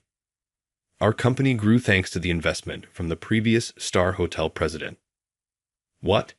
Well, regardless of my father's involvement, we are simply charging the standard rate for this welcome party, William said with a slight smile. I've known Thomas Wilson for a long time. We're old friends. At these words, the branch manager, Susan, and even Michael, who was still on the floor, looked up in surprise. Friends? The manager and this dropout. William frowned in displeasure. What's with all this dropout talk? Thomas's family used to run a successful business, but after his father died in an accident, the company folded and they were left with debts. Thomas gave up his plans to attend high school to support his family. He was exceptionally bright and always top of his class. If he had continued his studies, he might have gotten into Harvard University. Harvard University. The mention seemed to hit Susan hard, given her obsession with academic credentials. Her previously haughty attitude disappeared. I've been inspired many times by Thomas's positive, forward-looking attitude despite his hardships. The pressure of succeeding in the Star Hotel Group is quite intense.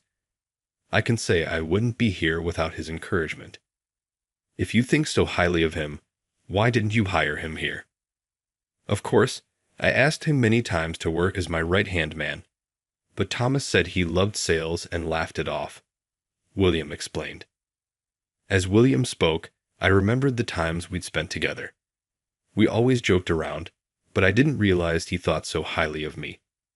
William, thank you. I do love sales, but it was also about pride. I wanted to prove I could make it on my own without high school or college.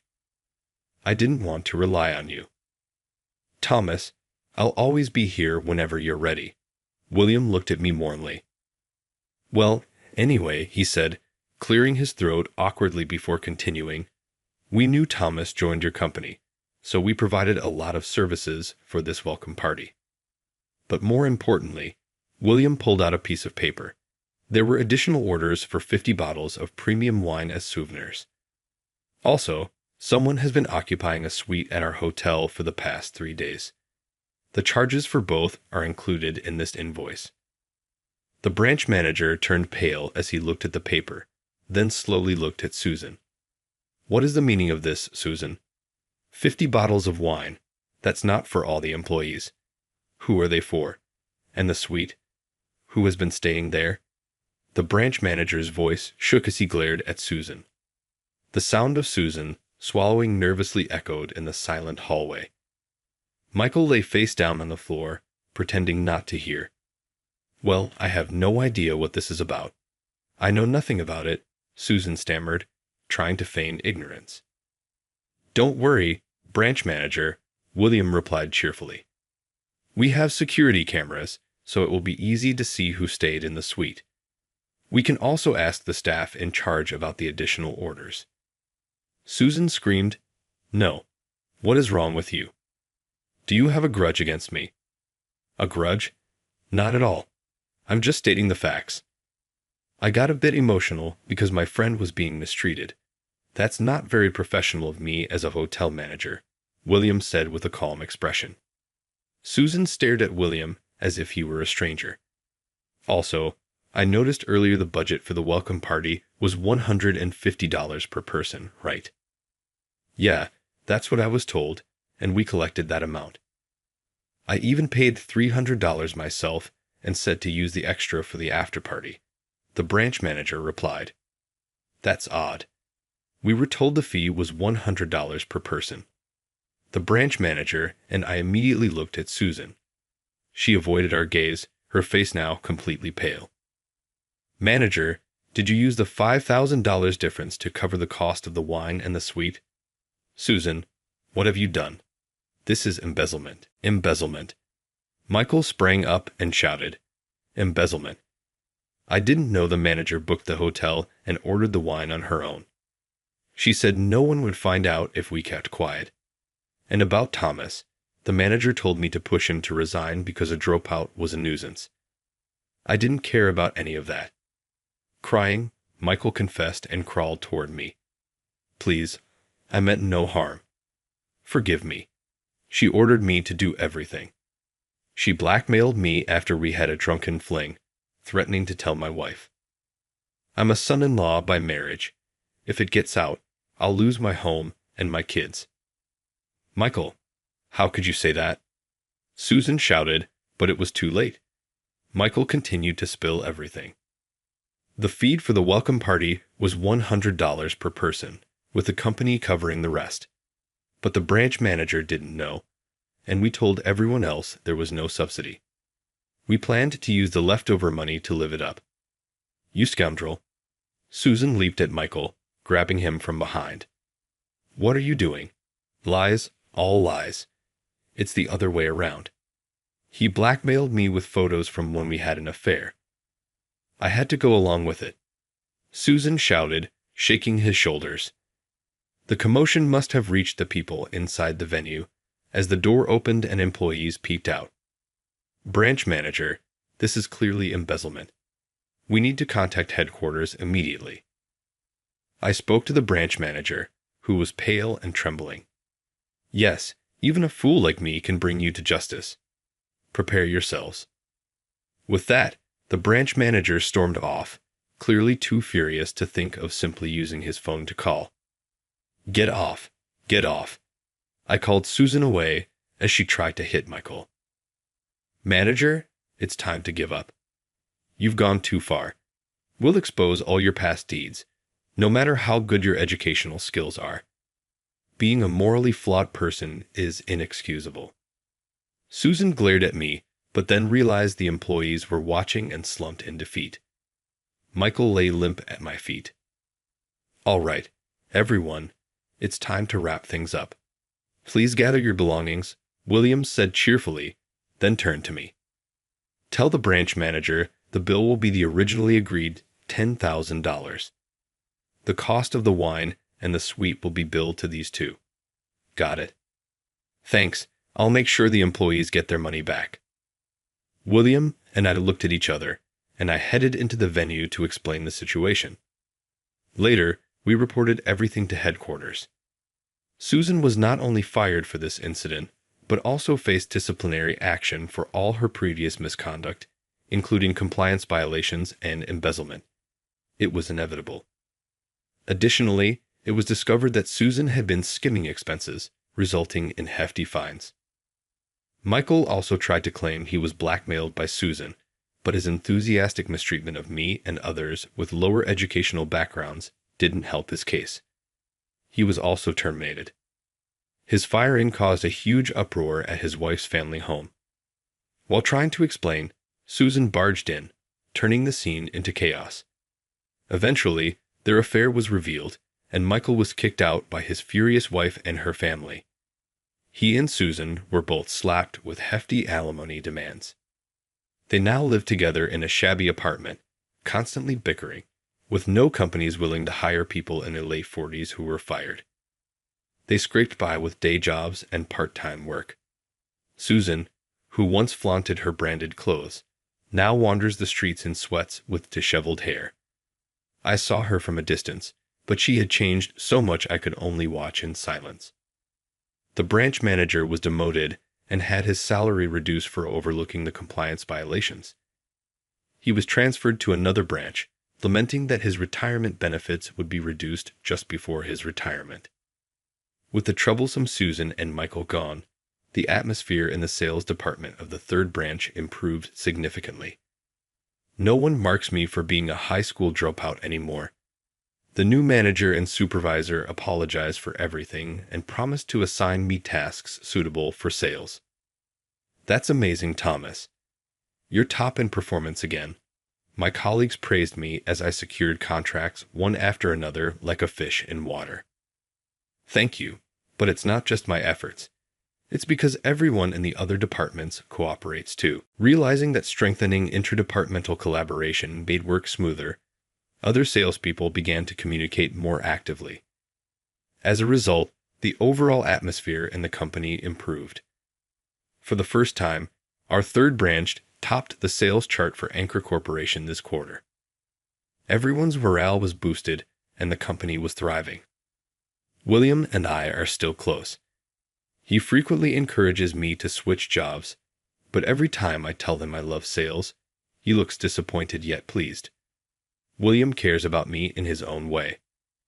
With great friends, colleagues, and an irreplaceable family, I want to cherish these people and continue giving my best.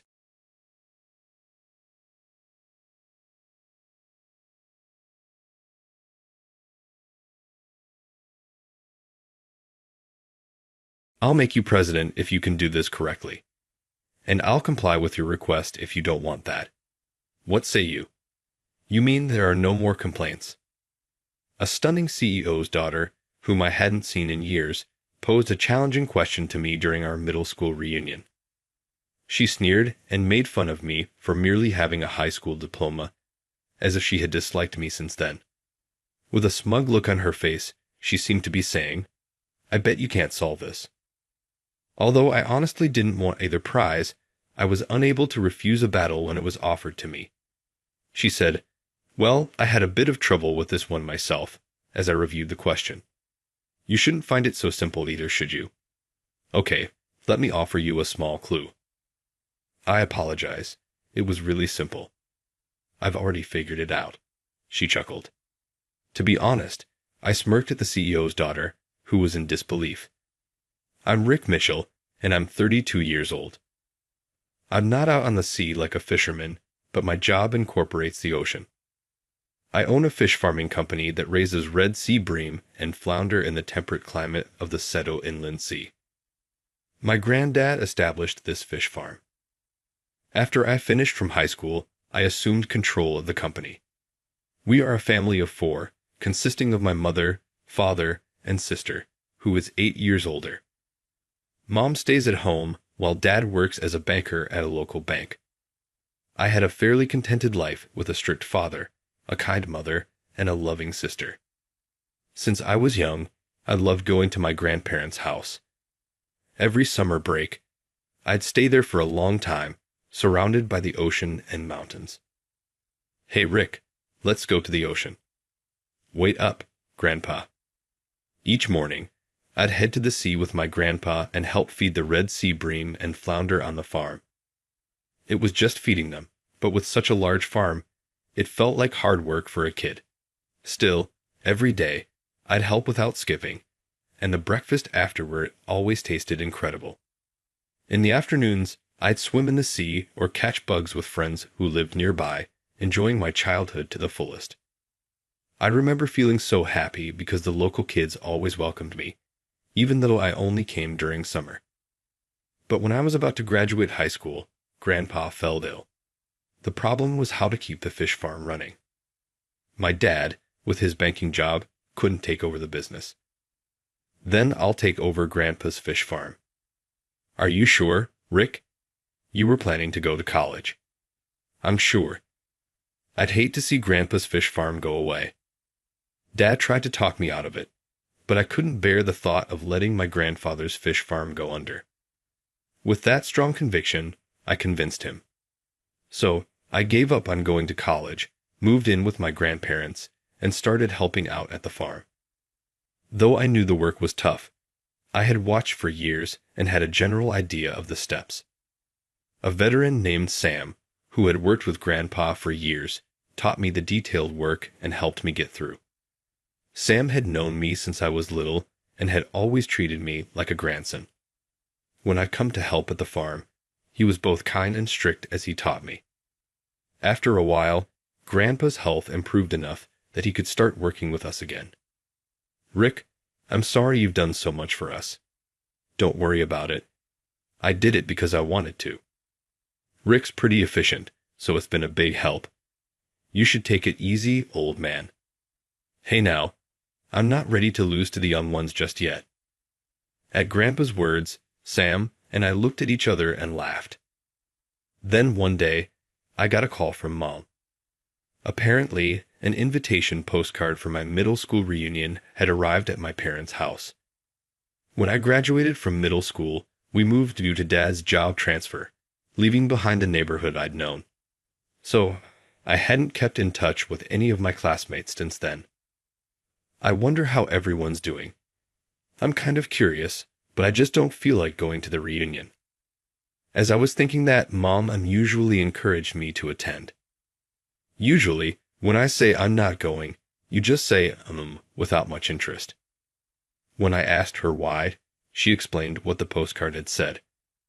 Apparently, this reunion was a big deal because our 9th grade teacher, Mr. Thompson, was retiring, and the gathering would double as his retirement celebration. Hey Rick, maybe you should go this time. You always skip these things.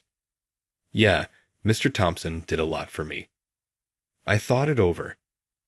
I'd gotten invitations before, but never went to any of the reunions. It was because there was one woman I really didn't want to see.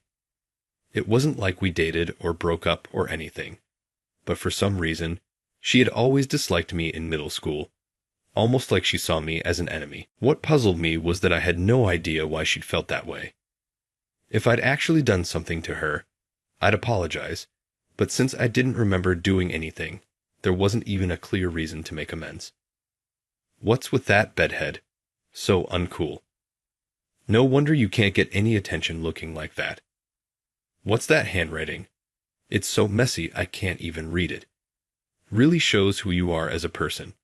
Try writing neater, will you? She would make comments like that, always putting me down. Over time, her presence became something I resented, and my grades even started to slip, worrying my family and teachers. Back then, I wanted to ask her why she acted that way toward me, but I never got the chance before we moved right after graduation. I still wanted to know the reason, but facing her now would probably just mean hearing more of her jabs, which didn't exactly excite me. As I was mulling this over on the phone with Mom, "Hey Rick, are you even listening?" "Oh, sorry. Just got lost in thought." "Grief. So what's it going to be? Should I mark you down as attending?" "Yeah, go ahead. I do want to see Mr. Thompson after all." After some hesitation, I decided I really should go this time to thank Mr. Thompson for everything he'd done. I double-checked the date with Mom and made up my mind to attend. Then I shared the news with Grandpa and Sam. "Oh, a reunion, huh? That's great. Maybe you'll finally meet someone special. Rick could find himself a lovely bride, no doubt. Guys, reunions aren't for that.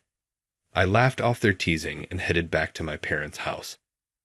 After dropping off my bags at the old place and chatting with Mom a bit, I headed to the hotel where the reunion was being held. At the entrance, I checked in and pinned on the name tag provided. Entering the banquet hall, I noticed it was a standing buffet setup. Looks like a lot of people came since it's also a celebration for Mr. Thompson. I glanced around the room. Even though it had been years since middle school, some people hadn't changed much at all. Hey, are you Rick? No way. Look at you, totally tanned. Well, I run a fish farm by the ocean. Of course, I'm tanned. You vanished right after graduation. We were pretty worried, you know. Yeah, none of the high schools around here had you. Haha, my bad. Talking with everyone brought a flood of memories back. After a while, the reunion officially began. Following the organizers' opening remarks, a toast was proposed, and everyone raised their glasses in a celebratory cheer. Then came time for chatting and enjoying the meal. I decided to greet Mr. Thompson first.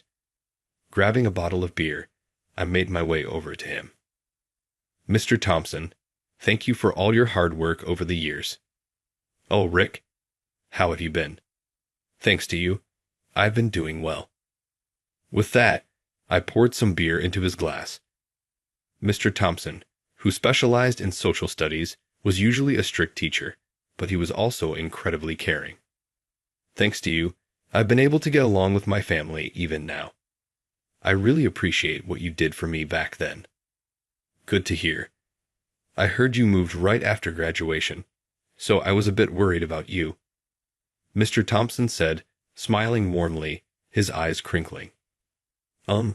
Mr. Thompson, Just as I was about to continue, more classmates began gathering around him. I wanted to talk with him more, but with people crowding in one after another, there was no chance for a relaxed conversation. Oh well, I'll talk to him later, I thought, and returned to the group of classmates.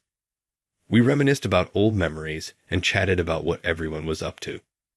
Some had found success, while others were still facing challenges, but we all agreed it was wonderful to reunite like this. As the reunion reached its midpoint, a bingo game began. Just as the energy picked up, a stunning woman with flowing hair entered the room a bit late. People started murmuring. Who is that? She's gorgeous. The whole room began buzzing, but I recognized her immediately. Her name was Emma Harris. She'd been beautiful even in middle school, but seeing her now, more stunning than I could have expected, took me by surprise. The others soon realized she was Emma too, and whispers spread as they noticed her. Listening in, I gathered that after high school, she'd gone to Tokyo University and even won the Miss Tokyo University title. Thanks to her looks, she was also the daughter of the president of Harris Foods and was now on the board there. But while everyone else admired her, I felt my body tense up. She was, after all, the reason I'd avoided previous reunions. Emma and I had shared the same class in 7th and 9th grades, but I'd always found her hard to be around. Or rather, I'd go so far as to say I outright disliked her. Every time we made eye contact, she would glare and quickly make some snide comment. Since I didn't understand why she treated me like that, it was baffling. How could I possibly like someone who openly disliked me? In academics, too, we'd always vied for the top 2 spots in our grade. Back then, the results for the top 10 students were posted at the front of the classroom after each term exam. Whenever she took first place, she'd ridicule me as if she'd won some grand prize. When I came out on top, she'd get visibly frustrated, vowing to beat me next time. At first, I would respond, but it got tiring. Eventually, I just let it slide. But Emma kept up her one-sided rivalry, and I never understood why I deserved her scorn. Whenever she insulted me, I just gritted my teeth, waiting for the storm to pass. Seeing her now brought all those unpleasant memories flooding back, so I slipped toward the back of the room, hoping to avoid her. But Emma scanned the room and, catching sight of me, immediately started walking over. Great, she found me. I tried to dodge by talking to someone else, but it was too late. She reached me first. "Oh, Rick. It's been a while. You look well." Yeah, thanks. You look well too, Emma. Of course. Keeping healthy is essential, don't you think? By the way, I heard you didn't go to college and are working on a fish farm. Well, yeah. That figures. The moment I walked in, I thought I smelled the ocean. As expected, Emma wasted no time throwing out a sarcastic comment, even going so far as to hold her nose while giving a smug little laugh. For some reason, she seemed to know that I worked at a fish farm. Did she dig into my background with her connections as a CEO's daughter? Or maybe she just asked someone here. Either way, whatever. Glancing around, I saw people nervously watching us from a distance. It felt just like old times, and I realized that Emma probably wanted to belittle me, the high school grad, and show off in front of everyone. She grabbed a whiteboard set up for entertainment and started writing something on it. I sighed, recognizing this as her typical behavior, unchanged even now. "Hey everyone. Is there anyone here who can solve this problem?" she called out. Silence fell over the room. Even the event organizer looked uneasy, watching to see how things would unfold. Knowing no one would be able to answer, Emma spun around and looked directly at me. Oh, that's right. I wonder if Rick, who jumped straight into the workforce with just a high school diploma, can solve this problem. The Miss Tokyo University beauty and CEO's daughter had likely chosen this tough question just to mess with me. The question, a challenging math problem in English, was clearly meant to trip me up. Classmates whispered to each other, consulting those around them. "Do you think anyone can solve that?" "What are you trying to prove with this out-of-the-blue problem?" I muttered. "Nothing, really." "Oh, but if you get it right, I'll make you president." "No way that's happening." "I'm a CEO's daughter. I can make that happen." "Or if you don't want that, I'll do whatever you say." "How about that?" "No excuses, right?" She looked triumphantly at me, as if to say, "I bet you can't solve this." Her words had the whole room buzzing, and classmates started cheering, caught up in the excitement. Honestly, I didn't care about either prize, but I couldn't walk away from a challenge. I glanced over the problem. "Oh, I see. Did you really think I couldn't solve this?" "Well, I struggled a bit with this one myself. As good as you were in school, this shouldn't be too easy for you, right? Fine, I'll give you a hint. Out of kindness," she said with a grin. "Actually, I've already solved it," I replied casually. "What?" I easily wrote out the solution on the whiteboard. "By the way, didn't you have something else to say?" "Nothing at all," she snapped. "Really? Anyway, this is the right answer, isn't it?" I asked, pointing to my solution. She glanced at the board, eyes wide, and whispered, "Yes, it's correct." The crowd burst into cheers, congratulating me. "Wow, Rick, that's awesome. You're still as sharp as ever." At that moment, Mr. Thompson, who had been quietly watching, walked over, clapping. Well, that was quite entertaining. "Oh, Mr. Thompson, I'm so sorry for the scene," Emma stammered, bowing her head. Then she shot me a glare. "Oh, scary," I muttered. "No need for that look." "Don't worry about it," Mr. Thompson said. "But you may have picked the wrong opponent. You see, Rick competed as part of the Japanese team in the International Math Olympiad back in high school, and won a gold medal." At his words, Emma and the rest of the class turned to me, stunned. "Oh, this isn't good," I was just about to say, when. And by the way, Mr. Thompson added, "Rick didn't just finish high school. He's a Stanford graduate."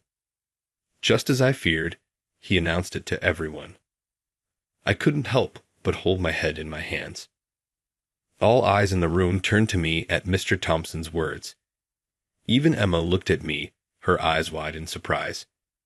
"Oh, Mr. Thompson," I muttered. "Oh, was that supposed to be a secret?" "My apologies," he said, smiling. It was clearly an apology without any real regret. Looking around, I noticed my classmates staring at me with wide-eyed admiration. Sighing in resignation, I took a deep breath and decided to explain. Well, right before I graduated high school, my grandfather, who ran the fish farm, got sick. With no one else to help him, I decided to skip college to work at the farm. But after my grandfather's health improved and my dad retired and could help, I was able to step away from work and head to Stanford. I paused for a moment, but my classmates pressed in with more questions. So, what happened next? Why Stanford specifically? My dad remembered that I'd originally wanted to go to college, so he encouraged me to pursue it. I thought studying would be useful, even if I continued running the farm. Plus, I had a friend from the Math Olympiad who was also studying abroad, which made the idea more appealing. When I finished, the way they looked at me changed instantly. I was bombarded with even more questions. Are the girls abroad really that cute? What's college like over there? Is it really hard to graduate? I answered as best I could. As I did, the reunion neared its end. Scanning the room, I looked for Emma. I spotted her just as she was about to leave. I took a deep breath, walked over, and called out, "Hey, Emma, can we talk for a sec?" "What?" When I called out to her, Emma shot me a sharp glare. Ignoring her obvious irritation, I decided to finally ask the question that had been on my mind all these years. So, back in middle school, I always wondered but never asked, "Why did you treat me like an enemy?" But she said nothing and turned to leave. I reminded her of her earlier words. "You said if I answered the question, you'd do anything I asked, right?" That made her stop in her tracks. After a pause, she turned to me, sighed deeply, and faced me with a look of resignation. "Oh, you didn't need to sigh that heavily," I said. "It was during the summer of 7th grade. I went to my dad's office to drop something off, and I saw him kneeling in front of your dad. I was so shocked and humiliated that I ran off without even giving him what I brought." "Wait, my dad made your dad kneel?" "Yes. Later, I saw your dad at school for open house, and I realized that he was the one my dad knelt before. I decided then to avenge my dad. I had no idea that happened." I couldn't find any words in response. Seeing my silence, Emma turned on her heel and left the venue without looking back. After returning to work, I decided to ask my dad, who had recently retired from the bank, about what had happened back then. I couldn't shake what Emma had told me and felt compelled to get to the truth. "Oh, I remember that well." Mr. Harris suddenly knelt, and I was just as surprised.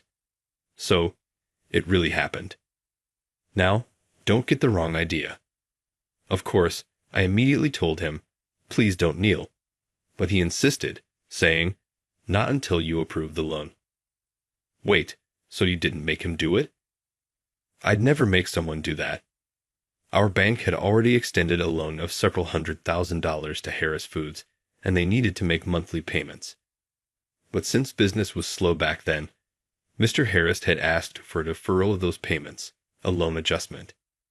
So that's what happened. Dad continued his story, reminiscing about the past.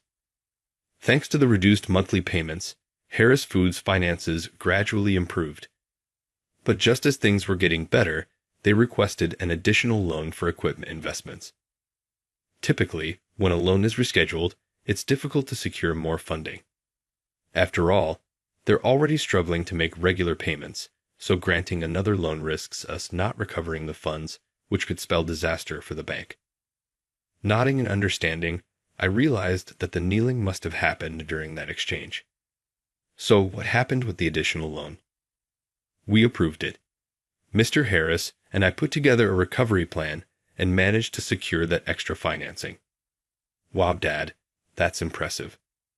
Oh, it's nothing special, but looking back, Harris Foods really took off from there. It's a nostalgic memory. Dad's eyes softened as he spoke. I see.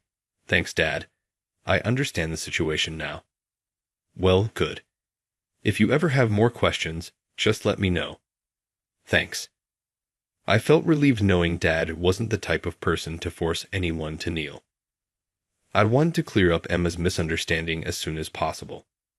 So I called Harris Foods right away and asked to be connected to her. What do you want? I'm busy, you know, she said coldly. About the other day. Oh, are you trying to tell me I was wrong? Hearing her irritated tone, I hurried to explain. No, it's not that. There's just something important I want to tell you. Fine. I don't have time right now, but would next Sunday work? Yes, that works. Thank you. We agreed to meet at a cafe near the station on Sunday. I arrived 10 minutes early, ordered an iced coffee, and waited for her. Right on time, Emma entered the cafe. Even in casual clothes, she looked stunning, making my heart skip a beat. At the reunion, she'd worn a chic suit, but today she had on a sleeveless top and slim capri pants, a much more relaxed look. I then shared with her everything Dad had told me. Wait, really? I had no idea that happened, she murmured, visibly taken aback. I was surprised to hear it myself, but that's why I wanted to clear things up with you. I see. I remember my dad was really troubled back then. He even developed a bald spot from stress, and he'd come home late every night. As a kid, I could tell he was under a lot of pressure. Emma looked down, her voice soft. As I wondered what to say, she continued. So when I saw him kneeling, it really shocked me. I ended up assuming your father must be a terrible person. Well, seeing only that part, anyone might have thought the same, so I get it. But as long as you know now that my dad isn't like that, it's all good. Yeah, thanks to you, I understand now. Thank you. I'm glad. I mean, my dad isn't a bad guy after all. He raised me even though I'm not his own blood. Wait, what? What do you mean? She asked, looking at me in surprise and leaning in. Oh, I'm not actually my parents' biological child. Are you saying? I'm not related by blood to anyone in my family. I was adopted. Emma covered her mouth in shock, so I continued explaining. When I was a baby, my biological parent died in a car accident. My grandparents on both sides were each living alone, barely making ends meet, so they couldn't take me in. That's awful. It is what it is. There was no one to take me in at first, but when my dad heard, he decided to adopt me into the Mitchell family. Apparently, he was my birth father's best friend. So I'm not related by blood to my dad, mom, sister, or even my grandpa. So that's how it was. While I spoke casually, Emma looked visibly affected, a dark expression crossing her face. I hadn't meant to make her feel that way, and I scratched my head awkwardly. I'm sorry. I had no idea. Of course you wouldn't. You're actually the first classmate I've ever told. But then, how did you realize that your current parents aren't your biological parents? Well, I noticed something was off right when I started 9th grade. My parents are both type O, and so is my sister, but I'm the only one with type O blood. Even though 2 type O parents can only have a type O child, right? She nodded thoughtfully. So, yeah, I was really shaken when I realized I wasn't related by blood. I didn't know if I should even ask my parents about it. I was so stressed out that my grades dropped. Come to think of it, you weren't yourself for a while. Was that why? Yeah, but then one day, my homeroom teacher, Mr. Thompson, noticed something was up and reached out to me. So I told him about it, that I was the only one in my family with a different blood type. Do you know what he said? Let's see. Emma folded her arms, thinking deeply. The answer was, that's what you're worried about. She laughed. That sounds just like Mr. Thompson. Right? But his advice really helped me. Then he said something that stuck with me. The people you think of as your parents are your true parents. Does a blood connection really matter? Even in marriage, people start as strangers, but they become family. You were raised with love in the Mitchell family. If you ask me, that's more than enough. But what do you think?" Rick and Emma chuckled warmly. That's so like him. That's something few teachers would be able to say. Right after that, he talked with my parents, which was a huge help because I didn't know how to bring it up myself. My parents said they'd plan to tell me once I became an adult, but I figured it out first. They must have been so flustered. "Oh, they were totally panicking," I said. It's funny looking back on it. Honestly, knowing my origin didn't cause me any turmoil, and that's thanks to Mr. Thompson. "I see. But honestly, I think you and your dad look like true father and son." "Really?" "Yeah. You both had the same expression, with your eyes softening when you smile." "Ha ha. Guess we started looking alike from living together so long."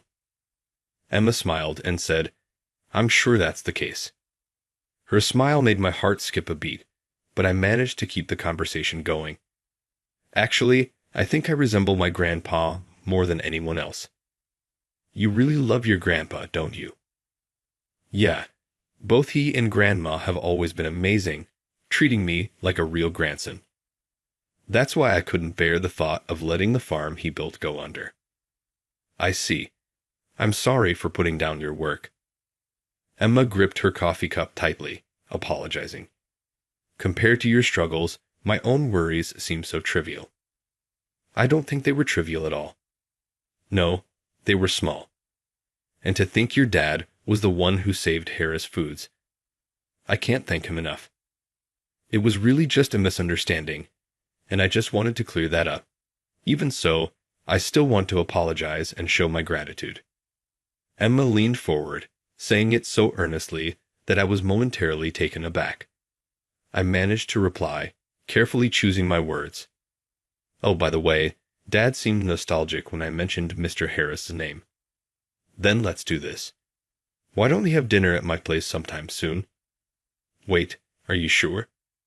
"Yes. Actually, my dad's always been curious about yours. Right after middle school, you moved away so suddenly. At the time, I thought he had some negative reasons, but maybe he was just grateful for everything your family did. Yeah, let's plan a day.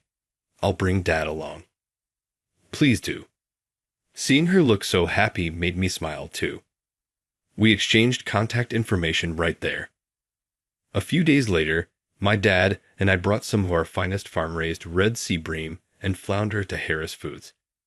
When Mr. Harris and my dad met, they shared a firm, heartfelt handshake as they reunited after so long. The four of us ended up drinking and laughing together, forgetting the time.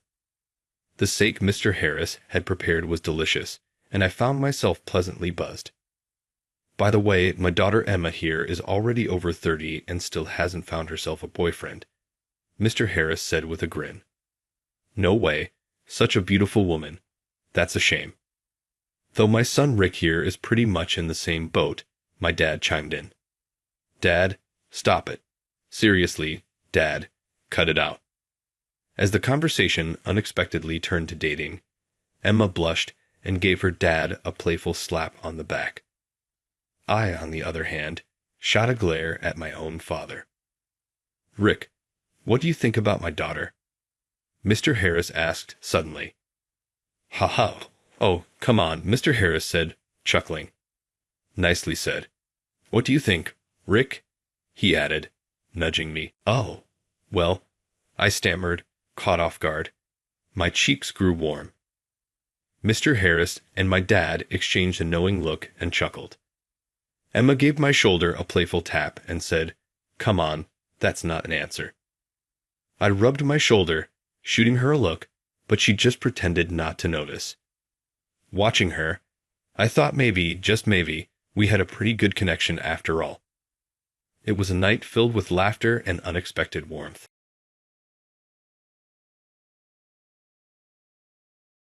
"Could it be that you're into muscles?" I joked as I said this to her, who looked at my muscles and chuckled. Injured and hospitalized, I still couldn't change clothes by myself and had the assistance of the nurse in charge. "You're lean but muscular, looking good," she said. I was fluttered by her compliment, and I said, "Watch this," attempting to flex my pecs. But it hurt, and I couldn't move them, ending up being laughed at instead. Years later, I would meet the nurse who humored my playful act. My name is Kevin, 29 years old. I work as an architectural designer, originally from a rural area. Perhaps because I was used to the peace there, when I first moved to the city, I was overwhelmed by the crowds and felt out of place. But recently, I felt more at home in rural areas. Having a car is essential, but in the city, it's often easier and more convenient to walk or take the bus. No worries about parking. My job is about a 20-minute walk from my apartment. It's a bit of a distance, but considering I have a desk job, the walk serves as good exercise. One evening after work, just 5 minutes into my walk, I was suddenly caught in a downpour. The rain quickly intensified, so I headed to a nearby convenience store to buy an umbrella. As soon as I arrived, it began pouring cats and dogs. I was about to leave the store with my new umbrella when I bumped into someone rushing in to avoid the rain. "Oh, I'm sorry," I blurted out without thinking. However, the rough-looking man who bumped into me headed into the store, clicking his tongue. He's the one who bumped into me, but he sure has an attitude, I thought. Just then, our eyes met, and he gave me a hard stare. As I was about to continue on my way, the man said, "Wait a minute, Kevin, do I know you?" I couldn't remember him. "It's me, Bob. Don't you remember? We were in the same class in middle school." Hearing this, a faint memory returned. "Oh, Bob, right. I didn't recognize you," I said with an awkward smile. With his nearly blonde hair, clunky necklaces, and sloppy shirt, he looked nothing like the studious guy from our school days. Bob, with a delighted face, said, "Hey, long time no see, Kevin. You living around here now?" "Yeah, working and living here. This is the first time I've run into someone I know around here." I couldn't help but smile, genuinely surprised. "But Kevin, you haven't changed a bit. That plain outfit, I noticed you right away." He pointed at my clothes and laughed. "Wait, plain." I instinctively looked down at my outfit. "Since we're here, let's chat for a bit. Join me for a smoke." And just like that, I ended up talking with Bob in the smoking area. "Oh, Kevin, you don't smoke? My bad." "No worries, I've got my coffee here." As we sheltered from the torrential rain, Bob lit up his cigarette, and I popped open the can of coffee. Whenever I tried to strike up a conversation, it seemed we lost our touch, and the talk would falter, stuck in an awkward silence. Wondering what to chat about, Bob broke the ice. "By the way, do you remember right after high school, there were rumors about you just vanishing?" It was the first I'd heard such a story about myself, and I was taken aback. Bob then changed his expression and continued, "It's a shame, really. You had gotten into college on a recommendation, and you were smart, but I heard your family had hard times and you had to work out of state. I was worried when you weren't at our high school reunion. Must have been tough." "Yeah, I did move out. Just didn't see a future for myself here," I said. Bob and I went to different high schools, and we didn't have mutual friends, so rumors like that weren't implausible. Plus, the house I grew up in, which used to belong to my grandma, was an old single-story place. People probably thought we were poor. I'd had a feeling people thought so since middle school, and it seemed Bob was one of them. "Well, I get it. Not many decent jobs around here. Even with your smarts, just having a high school diploma must have been tough. I understand if you feel a bit bitter about it." Bob looked at me with pity, but I wasn't just a high school grad, nor had I moved just for work. I'd always been interested in architecture, so I decided to pursue it at a university abroad where they taught cutting-edge methods. I was also good at Spanish and wanted to improve it even further. After honing my language skills, I attended that university for 4 years. Because I was abroad the whole time, I couldn't even attend our coming-of-age ceremony. I thought of telling Bob this, but I remember he always seemed to have a beef with me in middle school. Although he had good grades, often just behind mine, it probably irked him that I kept edging ahead, even if by a small margin. I never really paid him much mind, but for Bob, I was probably a constant thorn in his side. If he learned I'd been studying abroad, knowing Bob, he might just get jealous and bitter again. I didn't want to pour cold water on our reunion. Before I knew it, our conversation had veered off course. By the way, Kevin, are you married yet? Nah, still single.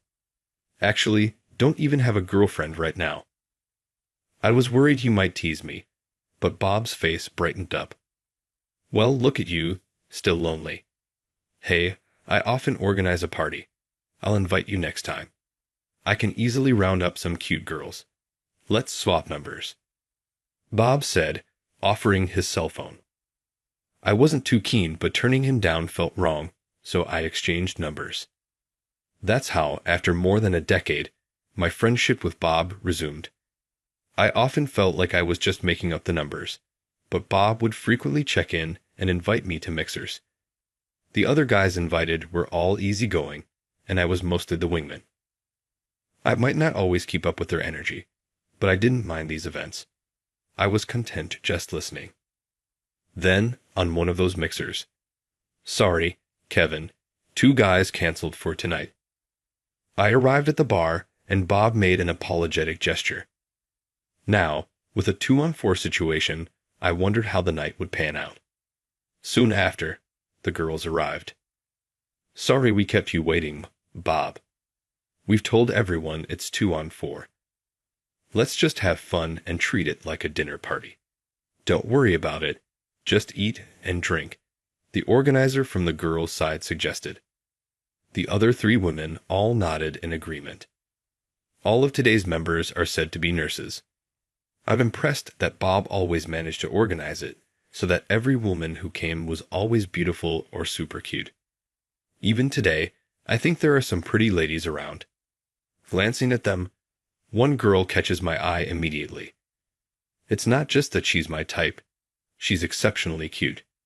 Sure, there have been many beautiful girls before, but none that have caught my attention like this one.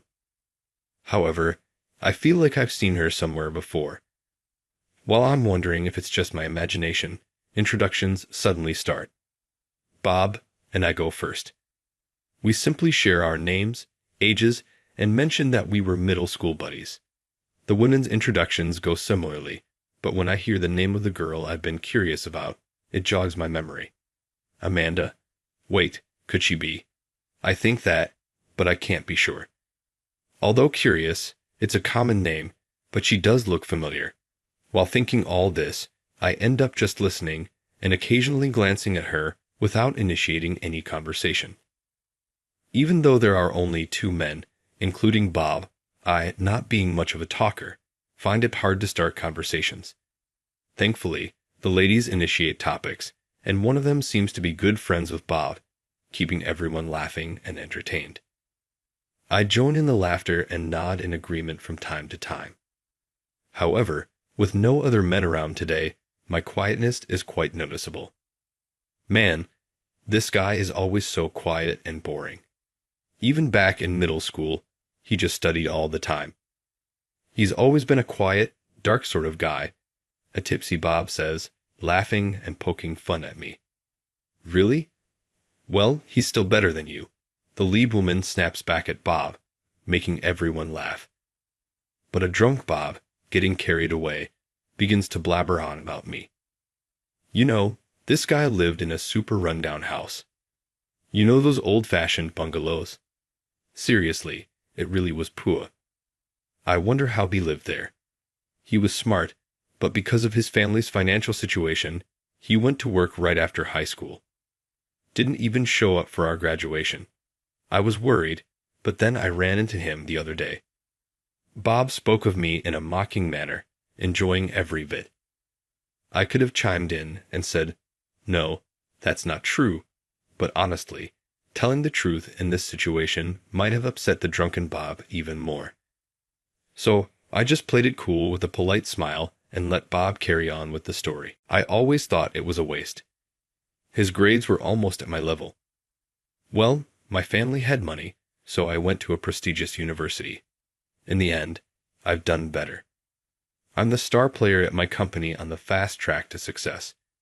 Just being a grad from a famous university has its perks. Haha. Bob kept on, each comment more belittling than the last. Clearly, he was drunk enough. Just thinking about it makes me feel pathetic for not speaking up, but when someone's as drunk as Bob is now, it's hard to handle him. Still, Bob seems to be in quite a playful and mischievous mood today. Exasperated, I decided to excuse myself, saying, "I'll be right back.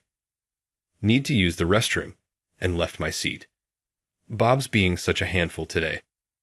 On my way out of the restroom, I bumped into a lady named Amanda, who was telling the waitress, "Sorry, can I add 2 more of those to my order, please?" "Oh, hello there." She noticed me, smiled warmly, and said, "Hey." I tried to reply casually but ended up being awkward about it. Seeing my reaction, Amanda chuckled. "Hey, Kevin, do you remember me? We met a few years ago." I thought so. You look familiar, and when I heard your name, it rang a bell, but I couldn't place it right away, I replied. "Thank you for everything back then." I gave a nod of appreciation, making Amanda chuckle again. "Oh, I just remembered," she suddenly exclaimed. "About what Bob said earlier about you being a high school graduate? Isn't that wrong? You had just graduated from university and started working at that time, right?" I was surprised she remembered. Of course I remember. "Never underestimate a nurse's memory," she said with a laugh. "So, did you achieve your dream of becoming an architect?" "Yeah, I did," I said. She clapped her hands in joy and said, "That's great. Congratulations." 5 years ago, I was walking to work when I got involved in a traffic accident. It was a collision between 2 cars, and the impact caused one of the cars to veer onto the sidewalk, hitting me. I was immediately taken to a nearby hospital. After some x-rays, it was found that I had a broken leg and a cracked rib. Though I had hit my head pretty hard and was out for a while, I made a steady recovery. After a leg surgery and some rehab, I was good as new. Amanda was the nurse who looked after me during that time. Even behind a mask, she was undeniably beautiful. The first time I saw her, for a brief moment, the pain seemed to vanish. Of course, that's an exaggeration, but she was so kind to me that I thought she was like an angel. Being a nurse, it might be expected of her to be kind to patients. However, when she would say things like, "You're getting better little by little," and cheerfully engage me or make small talk during 4 changes or blood draws, those moments, brief as they were, brought joy to my otherwise monotonous hospital stay. "Time to get changed, Kevin," said Amanda, appearing with a fresh set of clothes.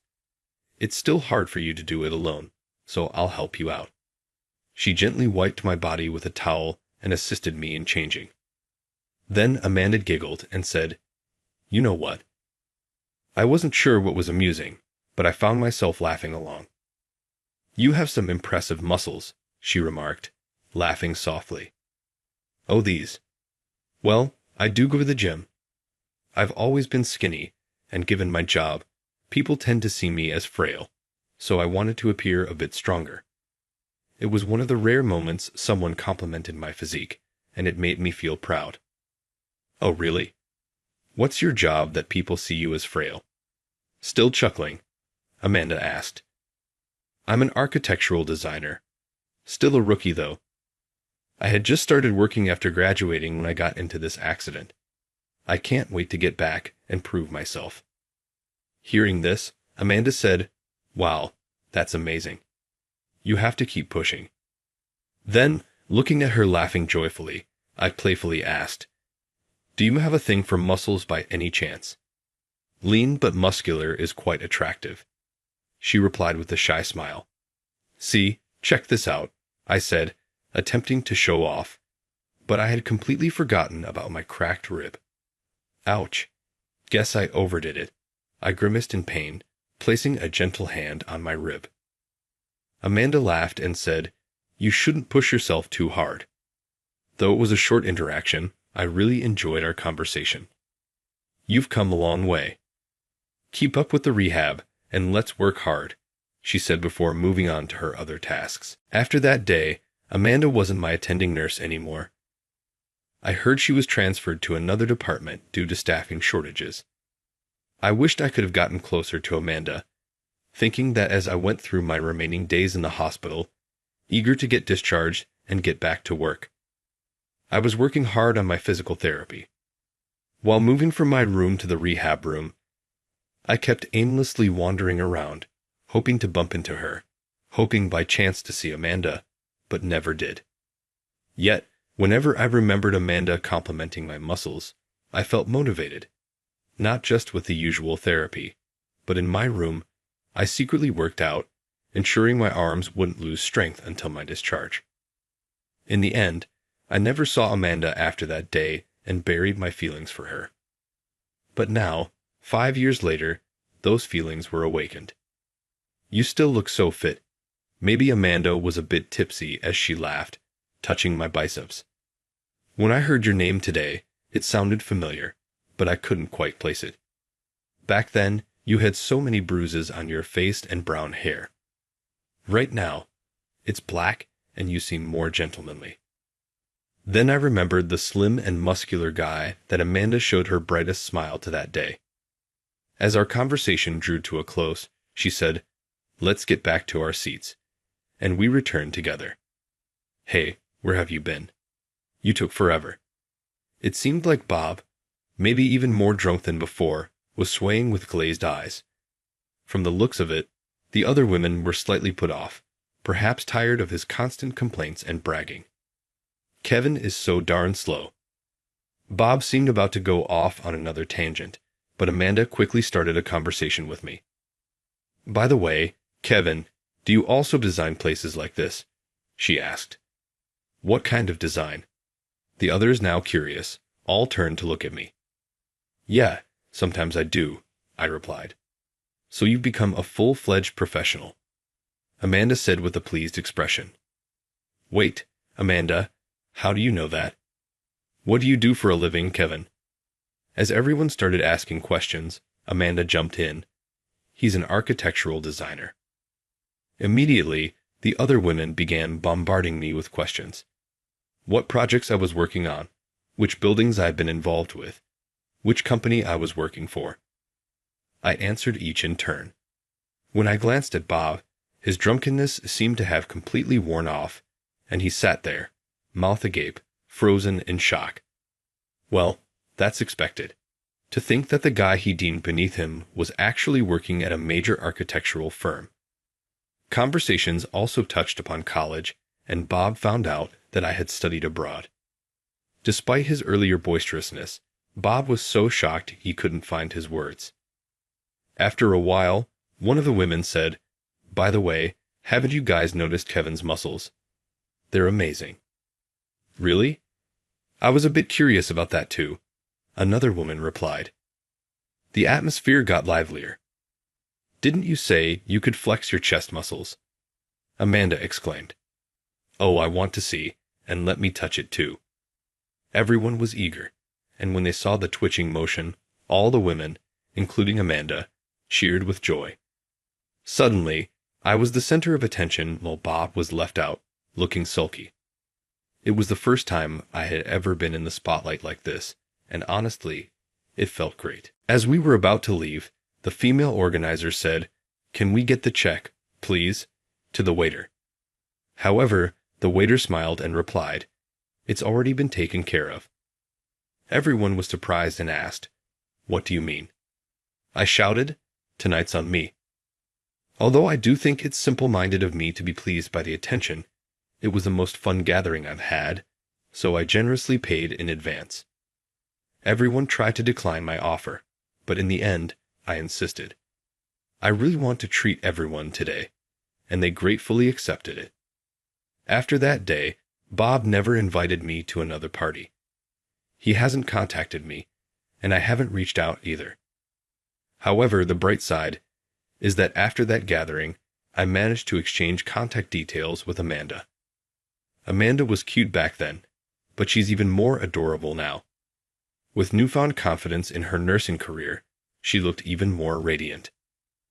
On our second date, I thought it might be too soon, but I said, "I want you to be my girlfriend." Fortunately, she said yes. Given that both Amanda and I were considering marriage, things progressed smoothly, and we're set to tie the knot as we approach our 30s. That day when I randomly met Bob, I honestly found it a bit of a hassle. But if I hadn't met him, I might never have reconnected with Amanda. Even though he did me a lot, I'm grateful to Bob for that reunion with Amanda. Life's pretty great now. My career is going well, and I've successfully become a licensed architect. It feels like all my hard work has paid off. With that success, I'm also drawing a more than decent salary. One of my dreams is, of course, to build a happy home with Amanda, but I'm also dreaming of setting up my private practice one day.